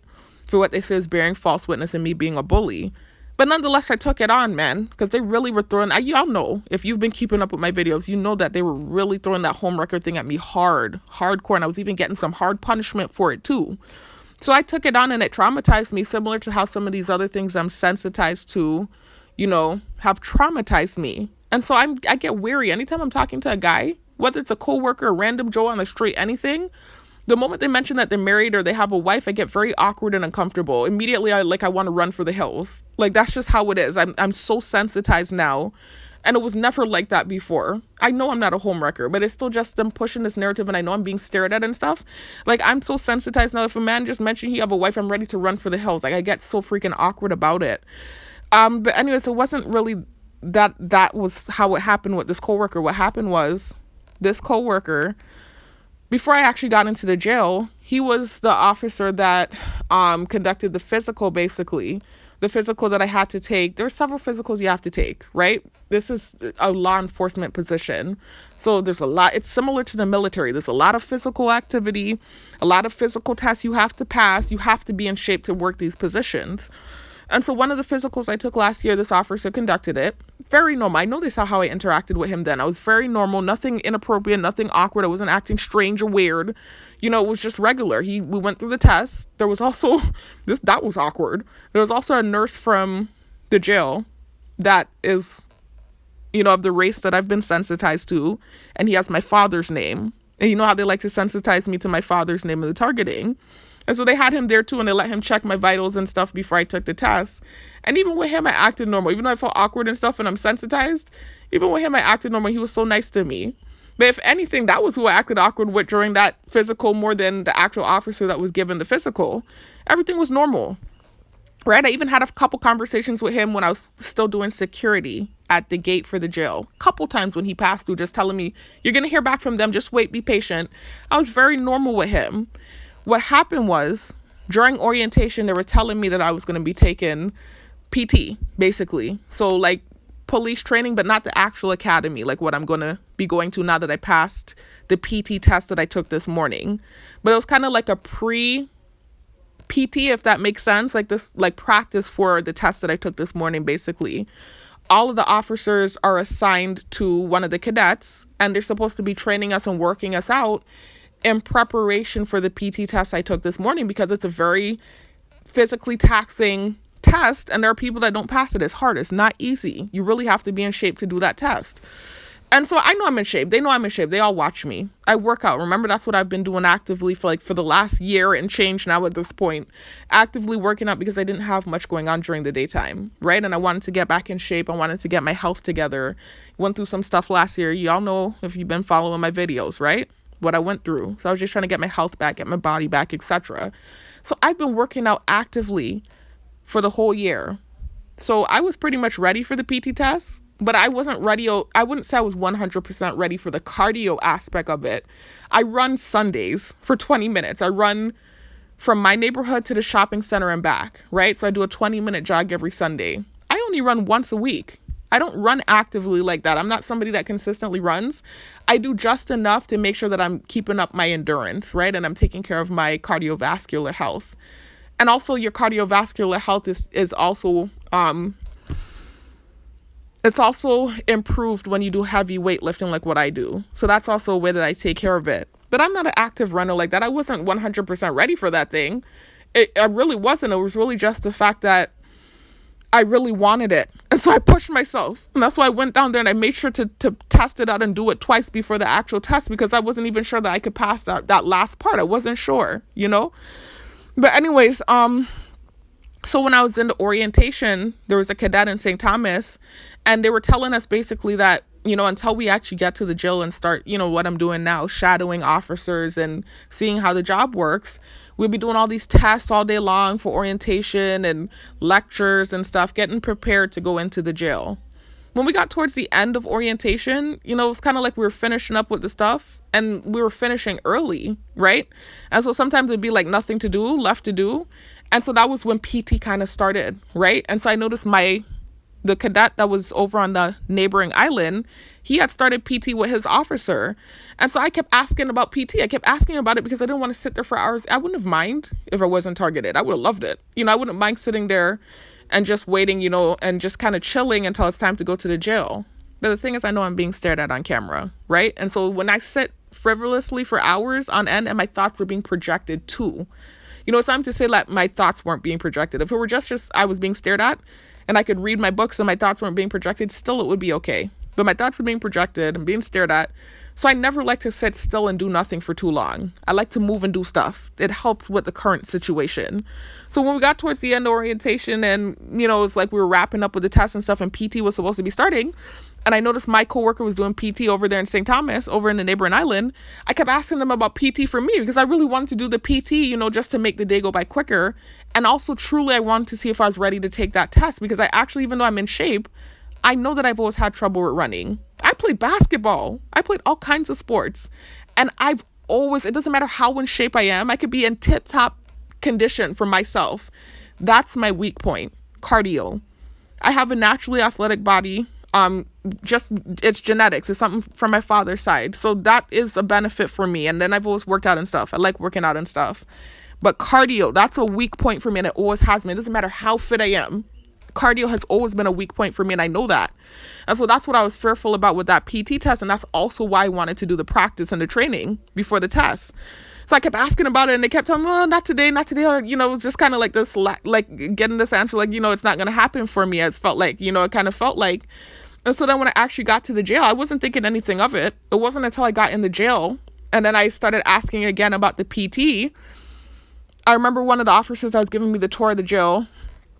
He said, well, I don't know about that today. We'll see if we can get in touch with officer so-and-so. I just kept getting these answers like it wasn't happening and I wasn't getting really a straight answer about it.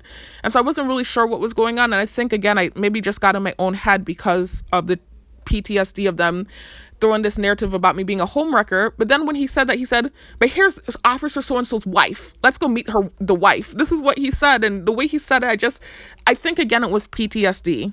I really do. But the way he said it and then the fact that I never got the training, I just felt like, what if maybe they think I'm like a homewrecker and that's why they didn't want me to get the training? Like, that's what I was thinking. I don't want to start creating stuff. This is how I mess up things for myself. I'm not trying to do that. But that's what I'm just trying to explain why I acted awkward with him when I saw him again, because I was never acting awkward with that officer before. It wasn't until I wasn't getting the PT training and then, when I got into jail, they were like, well, look, this is his wife. That was when I got awkward. And so then when I actually did see him, shortly before PT test, about, like a couple days ago, I was acting so awkward. I'm acting awkward with everyone. I have Asperger's, I'm targeted, I'm being stared at, etc. I'm acting awkward with everyone. But specifically with that officer, I was acting so bastard and awkward, and they even started flying the fly in my face because I was acting so awkward. And that's the only reason I said I need to talk about it, because I wouldn't talk. This is embarrassing to admit that I felt like, well, what if it's because they think I'm a homewrecker? I wasn't going to talk about this, but it's because I had that stupid reaction. They flew the fly in my face. I said, well, let me explain why I'm acting awkward so they can understand. That's why I acted awkward. I was like, I wonder if it's because they think, whatever. Like, I don't know. It's just like stupidness. Now, even with the breath thing, I know my breath doesn't stink, but I'm still acting bastardy about it. Like, I'm just sensitized and PTSD from all this stupidness. And so that's why I be acting awkward with that officer now. I wasn't before, because I was just I felt like, well, maybe that's why I didn't get the PT. I don't know. Maybe it was really just, he just felt like I was in shape, because they know I work out. They know I work out avidly. Like, everybody can see me on these cameras. They know I work out. So I think he probably just assumed I'm in shape. I didn't need the PT, but I'm not good with cardio. I'm not a good runner. I have to work very hard to run.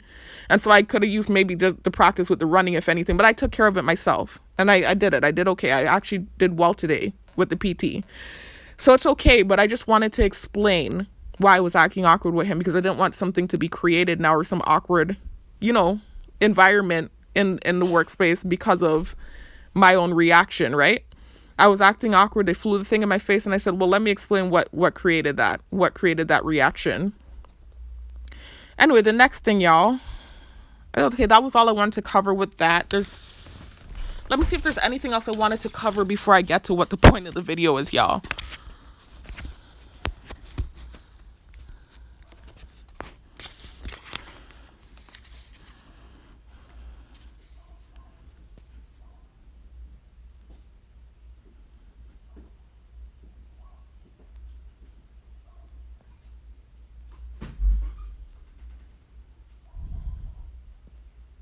Okay.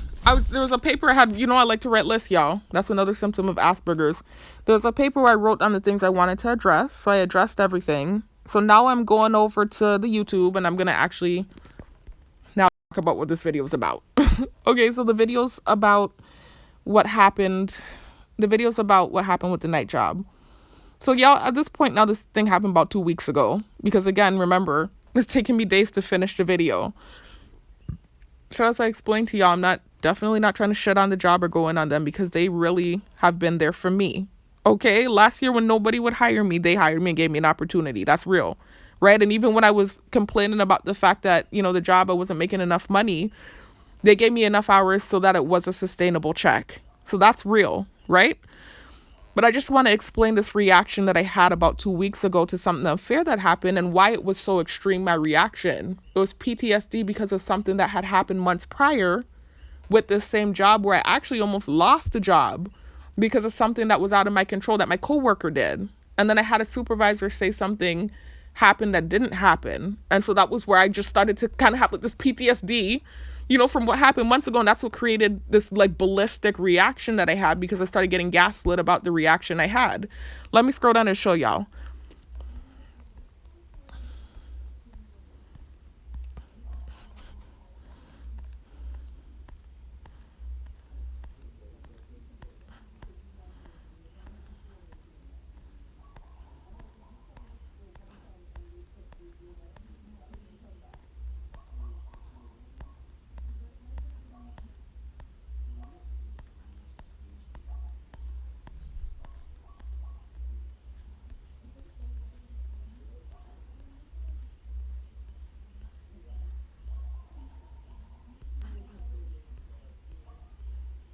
Here it is. These videos here, if y'all have checked it out, you know what I'm talking about. If not, you can check it out to know what happened a few months ago. I'm going to give you a very brief synopsis of what took place. But this part 1, workplace drama documentation, and part 2, workplace drama documentation. Actually, that's what I'm going to title this video. It's not necessarily drama.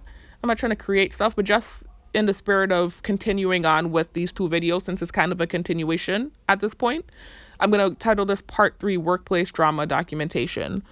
But what happened here 4 months ago was with the night shift job, and this was before I had heard back from the day job. So they were my sole source of income. I didn't have the day job. I didn't even know if I was going to hear from the day job. So you have to know that was really like scary for me when I said I was going to lose that job, right? But what happened is, and again, it's going to be a very brief synopsis because you can watch these videos and hear the full documentation, right? But with the night shift job, I had made a video, right? It was one of those videos where I was refuting something. As usual, that's the only reason I make these videos is to defend myself. But sometimes the way I word things comes across as offensive. And it can have I keep saying this, a paradoxical effect where I am able to articulate and refute whatever it is that was being, thrown at me. I still might end up creating more of a problem for me because of the way I worded things or me saying something offensive. That's kind of what happened here. It was a video I was making about this illness they kept throwing at me with the shadow networking, trying to fearmonger, ASL, right? They kept throwing the thing at me with the shadow networking. I noticed every video I'm clicking on YouTube, they kept referencing ASL, trying to scare me. And if you're familiar with the nano technology, you'll understand that it can mutate the DNA, right? Look, my ear's ringing now. Tinnitus of the ear. You see, they be doing stuff like that just to get under my skin. That's not cool, man.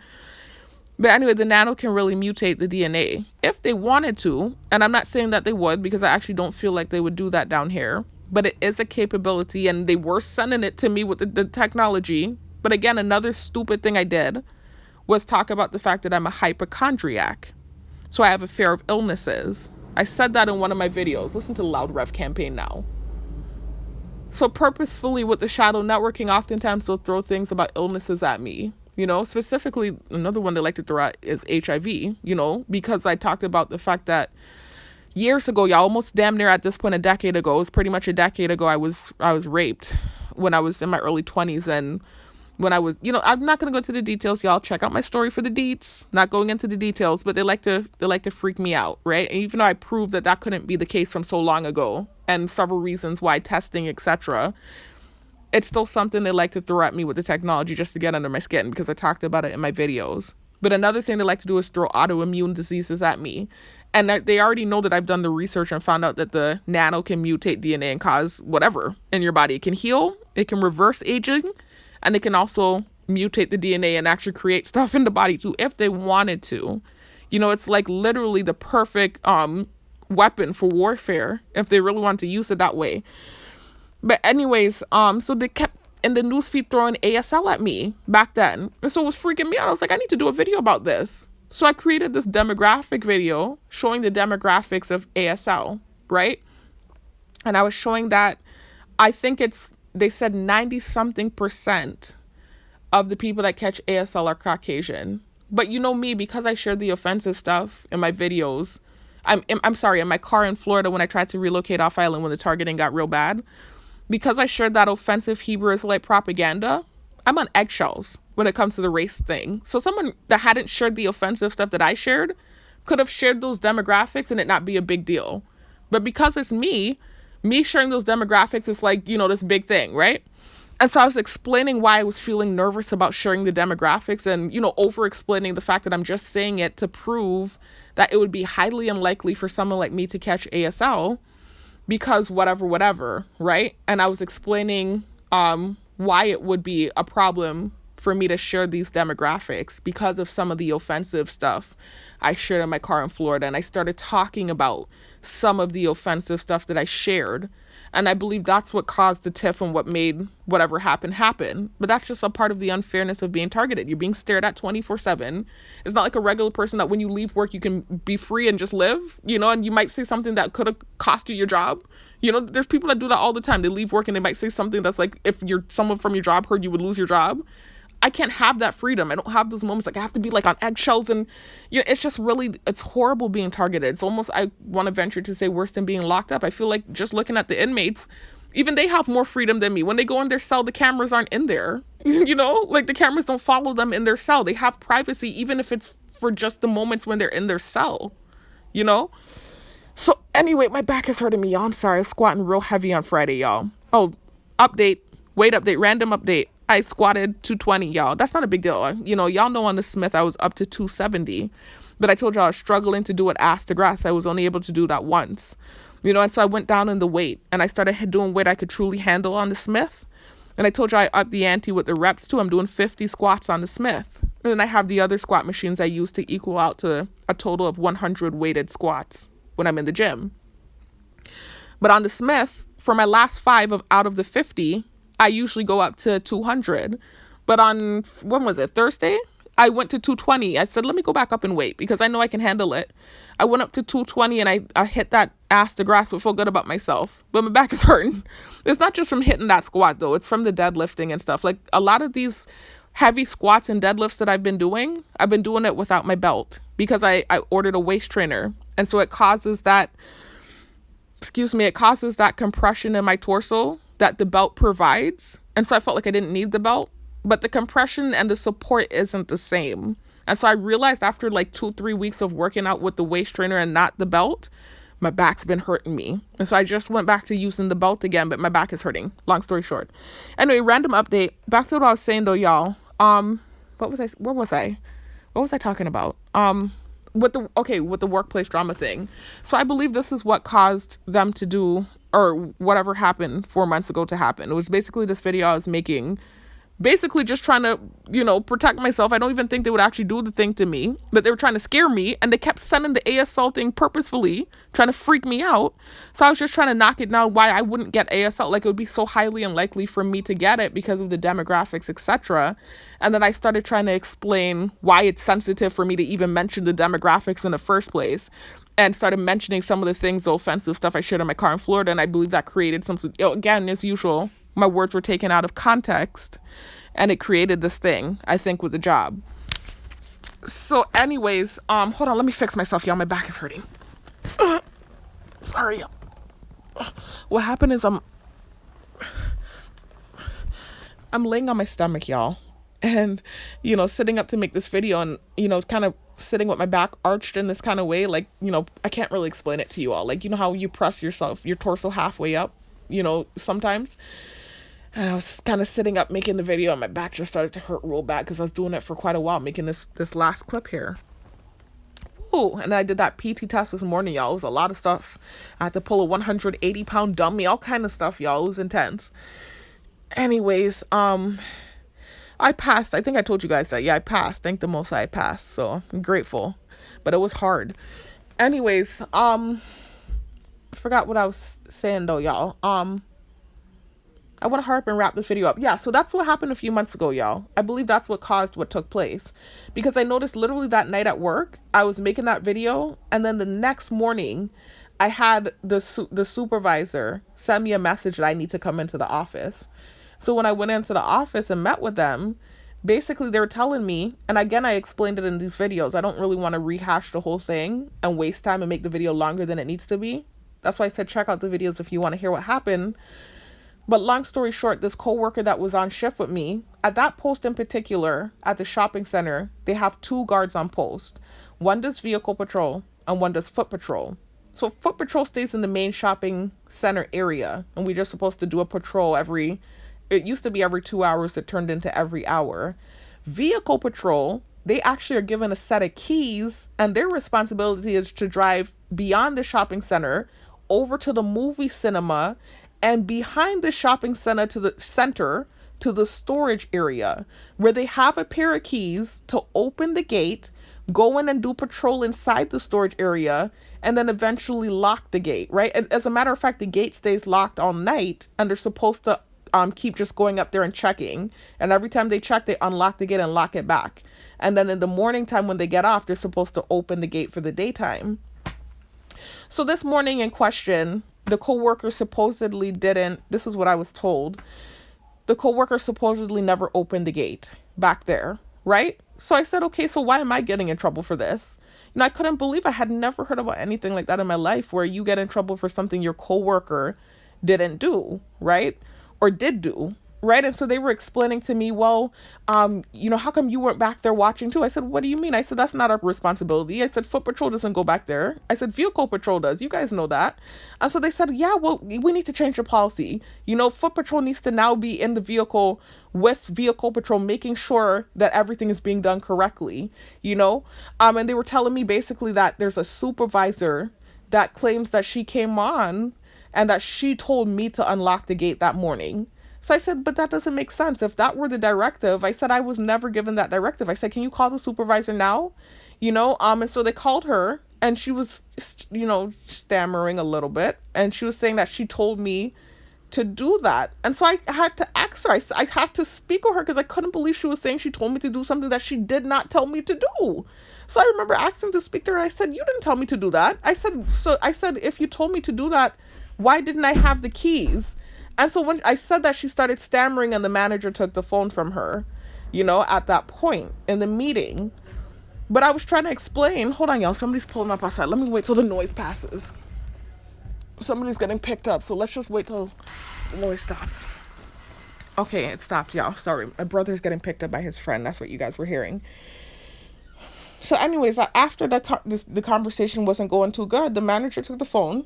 And so then what happened was I was conversing with him, and I was saying that doesn't make sense what she's saying, because if that were the case, why was I never given the keys? Why up until the point when I left, did the coworker that does vehicle patrol have the keys if she had given me the directive to take the keys, take the vehicle, and go to the back and open the gate? So it was this argument back and forth, and I know, for a fact that wasn't the case. I'm just being honest with you. I know it was that video I had made the night prior, because even when I was in the meeting, certain things were being said that kind of referenced what was being said about the Bible and stuff like that was referenced in the meeting. And so I was like, oh my God, this is about that video. And I was like, it was taken out of context what I said. I was really just trying to explain why I said some of the stupid stuff I shared in my car. I wasn't saying that's my belief now. I was trying to explain whatever. But that's basically what it was. Like, I literally almost lost my job back then because of that. And I had to really fight for myself back then. And then I even had to, I started the process of unemployment because I was going to file for unemployment so that I could get money still. And then I ended up not losing the job. I made another video talking about the situation and clarifying the things I had said in that video that I felt like they took out of context. and talking about the situation and how unfair it was. And then I realized that I didn't lose the job. Like the way the meeting ended, it was like this suspension where you'll hear from us, when we're ready for you to come back. That's how the meeting ended, and like I was going to be taken off the schedule. And then after I made the video and I clarified what I meant in the last video, and I just documented the whole incident, and how unfair it was, then I realized I wasn't taken off the schedule and I was able to keep my job. So that was what the PTSD about what happened recently was. I was remembering that incident and it was just like a trigger for me. I was like, oh my God, is this like another replay of what happened a few months ago? Because what happened recently, about a week and a half ago, was one of the supervisors came to me the day of, basically. I worked the night shift. So it was like 2 a.m. She came to me and, came to sign me in. Every night a supervisor comes to sign you in. And she told me, hey, Miss Nurse, that's my name, y'all. And those of y'all that have been subscribed, you know that. She said, hey, Miss Nurse, there's a packet that's been being given out all week to all of the guards, basically saying that y'all need to get into the office by this date, the date that she was giving me the info, by the way, y'all, and it's 2 a.m. in the morning, by the way, that day, that we had by that day to go in, sign some paperwork, and take a photo for an ID, or we would be taken off the schedule. So I said, well, I'm just hearing about this now. I said, at 2 a.m. on the day that you're telling me the deadline is, I said, right after this job, I have to go straight to my day job. And that job doesn't end until 5 p.m. So there's no way I'm going to get to the office before 5 p.m. And so she said, well, don't worry about it. She said, we thought that we had given out the packets to everyone, but we started noticing that some of the night shift guards weren't coming in. So it seems like some of y'all didn't get the packet. And so she said, no worry, just text the secretary, basically, and let her know the situation, and she can wait until after 5 for you to come in and take the pictures and sign the paperwork. I said, okay, no problem. I said, I can go there straight after my job. I said, no problem. So the next morning, it wouldn't be the next morning, it was that morning, because remember, at 2 a.m. was when I was given the directive and the packet, and it was that day that the deadline was. So when my shift ended that morning, I went home and got ready for the next job. And I sent a text to the secretary just explaining the situation, that for whatever reason, I was only just notified that there was this directive and that the deadline was today. And I have my shift that I have to go to. There's no way that I can get there before 5 p.m., but no problem. I can come straight after work. And I don't have a car either, y'all. That's the other issue. So anyways, I was like, I can come straight up, but I have my mom's car that I borrow. But I don't borrow it during the daytime to go to work, to the day job. She teaches, she needs her car. So that's also why I'm actively trying to get a car, y'all. It's just been, y'all know, if you've been keeping up with my videos, just a headache with transportation, not just as far as jobs go, as far as working out, anything. It's been such a hard journey for me. I'm not used to this. I'm used to having cars. I'm used to working and having vehicles. It's been so hard. Anyway, so at lunchtime, I sent the text in the morning and I wasn't able to see the response because, as I told y'all I don't know if it was this video, the last one, we're not allowed to take our phones into the jail. So if I get a text during the daytime, I'm not going to see it until lunchtime when I come out for lunch and I take my lunch break. So I came out for my lunch break. I see a voice message from the secretary basically saying that if I don't get there before 5, I'm taken off the schedule. End of story. Like, it was just kind of like, it almost seemed a little combative, the voice message. And so that's where I was just concerned. Like, I was just like, wait a minute. I felt like she didn't understand. I got confused immediately. I was like, okay, maybe she didn't understand the text message. Maybe she didn't understand that I was saying that I had just been told at 2 a.m. that day, that morning, that this was the deadline and I work a second job. I was like, maybe she didn't understand the text message. This is what I was thinking in my head. I didn't immediately just go to see red and turn angry. I was like, maybe she didn't understand the text message. This is what I was thinking, because I knew I hadn't made an offensive video this time. Like, I understood a few months ago what likely caused what happened a few months ago. But this time I hadn't made an offensive video. To me, it just seemed random. So I was just like, okay, maybe I didn't immediately think like conspiratorial thoughts. I was just like, okay, maybe she misunderstood the text message. That's what I was thinking. So anyways, y'all,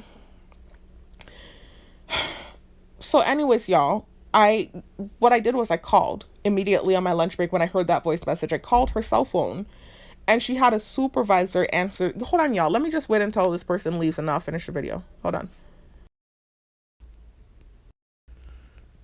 Anyway, y'all, finishing up the video now, right? So I called from my lunch break. I called her cell phone and a supervisor answered. And usually when I call her cell phone, she answers, or she just won't answer if she's busy. But I know she didn't answer. The supervisor answered instead. So I spoke with the supervisor. I explained the situation to her. And she got an answer from the secretary, and the secretary was pretty much giving her the same answer that she had said in the voice message. So, and it was sounding very like cut offish, like she wasn't trying to even hear what I had to say. She was like, it was kind of like an end of story. If you're not here by 5, that's it. You're off the schedule. So that's where I started getting, my tone started changing, and I started getting more like heated in the argument, because all I could think about was the unfairness of what happened a few months ago. And it was reminiscent of that to me in that moment. And this time I didn't even understand what caused it. And so it felt completely unfair. And so this is where I started raising my voice and trying to stand up for myself, because I didn't understand how this was actually being said, and this was actually the directive, and how, they weren't working with me. Even the night shift supervisor was, the way she worded things was like, for sure the secretary would work with me because this was our mistake, And so when that was being said to me, it was kind of like this, like, it almost seemed standoffish the way it was being said. Like, there's no room for discussion. This is it. You're either here by 5 or you're off the schedule. That was when I started getting loud and ballistic, because I actually got gaslit about it, after the incident. Not from them, but just like the gang stalkers revving by. I had a conversation with someone in my close circle. She was acting like she didn't understand the situation. It was odd. And so I definitely was like, I need to make this video and stand up for myself.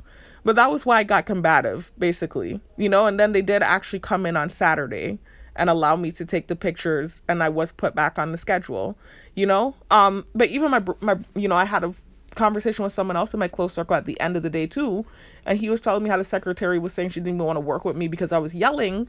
But the yelling started because they weren't working with me in the first place. I was explaining the situation, and they were telling me, well, you're not here by 5. That's it. Like, it was just kind of, that's it. We're not working with you type of situation. And that was when I started getting loud and defensive, because I remembered what happened a few months prior, and I felt like it was like, rather than just a regular situation, it felt more like a target situation. Just being honest, I'm not trying to create stuff with them, because like I said, they did come in on Saturday. They did work with me. They gave me a Christmas bonus. I've been with them for a year. I got a decent Christmas bonus check. Been put back on the schedule. I'm getting good hours. I'm not trying to create stuff. I'm just trying to defend myself and explain why I had the reaction I had. It's now been a week and a half, so it seems old. Like, why is she still talking about this? But really what it is I never finished a video. It's been days and days of me making this video because I've been so tired and I wanted to finish the video. So I just wanted to explain why I had that reaction. I'm not even the combative type. I'm not the loud type. I'm not the type that likes to argue and create problems. I'm not. I've never been that person. But the targeting has changed me, and it's made me more outspoken, and it's made me have more of a backbone. And where like things I might have been soft spoken about in the past, I really stand up for myself, because I realize, like, with targets, sometimes things can be more unfair for us. Sometimes, again, I reiterate, this job has done a lot for me. I'm making that very clear. But there have been only 2 moments, that moment from a few months ago and then this recent thing here, where something happened that felt like it was more so about the targeting rather than specifically me as an employee. And this is where these reactions come from, where I'm just like, okay, I'm standing firm and I'm getting loud now, and I'm getting a little ballistic to stand up for myself and advocate for myself. Anyway, so that's what it was about, y'all. That's it, man. That's all. I just wanted to talk about what happened with the night shift job and why I had the ballistic reaction that I felt like I kind of got some gaslighting about. That's it. I don't think there was anything else I wanted to talk about. Those few things from the day job that I wanted to add into this video. I talked about it already. So look forward to that breathalyzer video, y'all, coming soon. I'm getting a laptop, so it should be on camera. Another update. My birthday's coming up next Sunday. If the most I spares my life, I'm making 33, getting old. Really, they like to gaslight me with the targeting sometimes, just to get under my skin, like how they like to send me stupidness and send me stuff about, like how I'm getting old and I don't have kids yet and all this stupid, crap. When there's so many women that have kids in their 40s for the first time. Ashanti just had her first baby with Nelly at 44, right? Kenya Moore from Real Housewives of Atlanta had her first baby at 47, right? So it's not about your timeline or the timeline of the people around you. It's about whatever the Most High's timeline is for you. And I'm dealing with this situation right now. The last thing on my mind is kids and family and boyfriend and this, and of course I want those things. I'm human. I would be lying if I said different. But my main focus is getting out of this targeting and getting back on my feet, healing myself from all the trauma. And then I would like those things. I don't want to wait till my 40s. Of course not. But I have time. I'm only 33. You know, they keep throwing all this, not 33 yet, but next Sunday. So I'm basically 33 if the most I experience my life. But they keep trying to throw this stuff and get under my skin, and I'm just laughing at it, man. With the shadow networking, trying to make me feel insecure. I'm only 33, man. I just got out of my 20s a couple years ago, man. What, if anything, what's depressing is the fact that it feels like, okay, I lost another year to the program. Because you do, your romantic life is impeded when you're targeted, and there are certain elements, you know, that you're missing out on. You're not living life to the fullest when you're targeted. Obviously, your privacy is infringed, etc. So it does feel like, okay, another year lost to the targeting. It feels like they're taking my best years from me. I will be honest about that. And it's not fair. And I'm ready to get out of it. I'm waiting to see, you know, how long this thing's going to take. I'm praying that year 33 will be the year that the stripping stops. I learned my lesson. But that's it, y'all. That's just an update. My birthday's coming up. Most I spare my life. So I'll keep you updated when I make that video doing the breath test. I'll probably do a birthday update as well, right? So I'll talk to y'all in the next one. Peace out. Y'all hear the ambulance going off because I'm starting this clip here?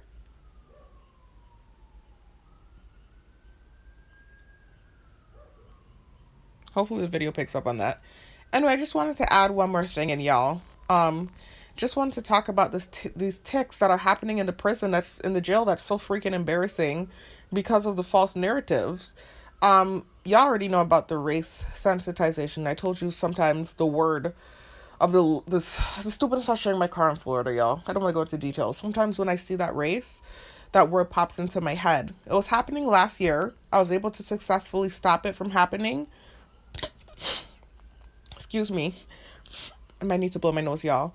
And then it started a couple months ago again because the race sensitization kind of amped up when I played this old video. I didn't even play it for that purpose. I played it because of, you know, another false narrative that was spinning, and it had some information about the race sensitization in that video that I believe created something in the gym, and so it created, like, I don't know, the sensitization in my head again. And so when I start sometimes this year, like I said, more towards the middle of the year, like probably 3 or 4 months ago, right? And we're now in December. It started again. Like when I see that race that I offended a lot of races and a lot of people, but specifically, y'all know what I'm talking about. Excuse me, I need to blow my nose, y'all. Sometimes when I see that race, you know, that word will pop in my head, and I try so hard to stop it, and I'm getting better at it, kind of similar to how I healed myself last year. But it still happens sometimes. The word, I can pretty much cut it off, but it starts coming in my head. And I don't want to offend them. I don't. But it's just like, it's sensitization, man. It's like, I can't help it. It's like just popping in, and like almost like Tourette's. That's the best way I could describe it. It's kind of similar to Tourette's of the brain. But you know, with the neuro monitoring, your thoughts are being projected. And that's the humiliation and the torture of the program. It's like you're being stared at by everyone. Everyone around can hear your thoughts. You're aware of the fact that they can hear your thoughts. All day long, you're being sensitized. You know, for the last 2 years, I told you with the technology, the AI, shadow networking software, they've been sending me so much stuff, y'all, to sensitize my brain. Programming. It's programming. It's called MPI Ultra programming. And so my brain is completely sensitized. I have PTSD. I act awkward with that race. I try not to, and I think that makes it appear even more like I'm prejudiced when I'm not. It's really just sensitization and awkwardness and being stared at by everyone. They keep pushing the thing at me. I'm feeling guilt about the things I should in my vehicle. They won't give me a break. Like, it's just like the thing keeps, you know, it's a nightmare. Okay? So that's one thing that happens sometimes. Another thing that pops in my head because of the false narrative with the breath thing, whenever I'm talking to someone, it can be an inmate, it can be a coworker, sometimes the word stink or disgusting starts popping into my head. And although I know it's not true, it's still just something that it's psychological. Whenever I'm talking to one of them, either the word stink or disgusting wants to pop in my head. And so I'm constantly fighting that out of my head. Another tick that was happening with this one specific coworker, because I was reading my book, you know, I explained to y'all, same, you know, neuromonitoring technology where they can hear your thoughts. I don't feel comfortable reading my books anymore. You know, a lot of my books are urban novels, and they have some stuff in it. You know, it's like romance novels. It's like for grown people. And so there was a time I was trying to read the book with this one coworker, And I was, trying to obviously skip over certain parts. And this one word I saw, and I skipped over it quick, but the word started trying to pop in my head, and I think she heard it. Because then, I closed the book immediately. And then and she was having a conversation later in the day where she said the word, but she said in a joking manner about something she was talking to someone about, but it sounded like it could have been directed convo, or it could have just been me being paranoid because I wasn't sure if I was able to successfully not read the word. But now whenever I'm sitting under that coworker specifically, sometimes that word will pop in my head. It's so humiliating, y'all. It's really a vulgar word. It's the P word. I'm not going to go into details. Y'all can try to guess what it is. It's a romance novel. Only with this one, and she's older too. She's not elderly, but she's significantly older than me, But it's just like, specifically with her, because of what happened this day with the romance novel, when that word almost ticked in my head, I closed the book quick, and then she had a conversation where she actually said the word. Whenever I'm sitting up under her, just any coworker I sit up under, my brain is ticking constantly. And at the end of the day, it's always worse, because at that point, I'm really tired. I work 2 jobs. At the end of the week, oh boy, by Friday, that thing be happening. It's like Tourette's. Like, anything could be popping in. I'd be trying to control it sometimes, and it's just like, I can't even explain. I've heard other targets complain about this. It's psychological, where it just feels like a bunch of embarrassing shit is popping in like Tourette's, and you can't control, and they can hear your thoughts. That happens with all the coworkers, not just specifically this one coworker. But that one word in particular happens with her because of what happened with my book. And it was so embarrassing on Friday. Like, I couldn't even catch myself. I was just so embarrassed instead of acting basity towards the end of the shift. During the day, I was acting okay. It was like towards the end of the shift, it was like I was so tired of that. But at that point, that the ticking was so bad, it felt like Tourette's of the brain. And when that happens, I start getting humiliated. Sorry, y'all, my nose is really stuffy and I'm laying on my back. And I feel too lazy to blow my nose. And I'm trying to just quickly make this clip and end the video. But yeah, long story short, the ticking, man. Those, I want to say, out of anything that comes along with the targeting, because it's psychological warfare and it's like torment and it's a form of punishment, right? I'm just praying they get, they stop it eventually. It's at least this part of it, and then eventually stop the whole thing. But at least this part of it, I hope they stop it soon, because they see the hard time I'm having. And I'm going to push myself and keep going to work, but it's hard. But the 2 hardest parts about the targeting, I would say, is the constant surveillance, being watched 24/7 and not having a moment of privacy. And then the brain, the neuromonitoring, having your thoughts being projected to everyone around. Those are the 2 worst parts of being it's torture, y'all. The worst parts of being targeted. And I feel like it's almost torture to whoever they stick me up under too, because it's already annoying enough, when you have to babysit the cadet. Like, you get the cadet for the day. So it's like you have your little, because that's how it works when you're an officer. You get your own little office space and you're over one part of the jail. They have different units in the jail. So you're over that one part for the day. You have your little computer, whatever. When you have the cadet has to sit up next to you and, they're having to shadow you. And so it's not like you have the privacy of your own little spot. You have to have this person sitting up under you. I can imagine that's probably already annoying. But it wouldn't be as annoying if it weren't for the fact that I'm targeted. So now everyone's watching you because I'm being watched. So the cameras are following me. So you have to be watched too all day long. And you're forced to hear my brain ticking all day long. You know what I mean? And then also, too, there's the element of the fact that maybe you are irritated with me because of some of the offensive things I've said in my targeting. Like, you can understand how it's probably torment for the officer I'm being put up under, as well as me, the cadet. You know what I mean? So it's just like, I'm praying they at least stop with the neural monitoring part of it, where the person is forced to hear my brain ticking all day. That's torture. For them, too. All day long, you have to hear this person's thoughts ticking, whatever popping in. Like, that's crazy. Anyways, y'all, I just wanted to talk about that too. It's been getting a lot better. Like, that first week was rough. It's a lot better. Like, the reception and the interaction with the coworkers, I've been saying this, it's gotten a lot better. There's still sensitization and things happening. It's a lot better. And I know if I stick it out, it's going to get better. And eventually then I'll get my own role. Once I become an officer, and I'll be able to sit in my own little spot. I have to get through this portion of things, and it's difficult. I'm just praying to at least turn the damn thing in my head off, man. Anyway, that's it, man. That's it. I just wanted to talk about that because I don't want to offend anyone. When the stink... I think it's obvious why stink would be popping in my head. It's not about you. It's about me. Or why disgusting is popping in my head. But I don't know if they're going to take... I'm just so wary that they might think I'm talking about them. No. It's about me and the false narrative and the psychological aspect of it. That's why that's popping in my head. Anyways, I'll talk to y'all in the next one. Now I'm done. Peace out.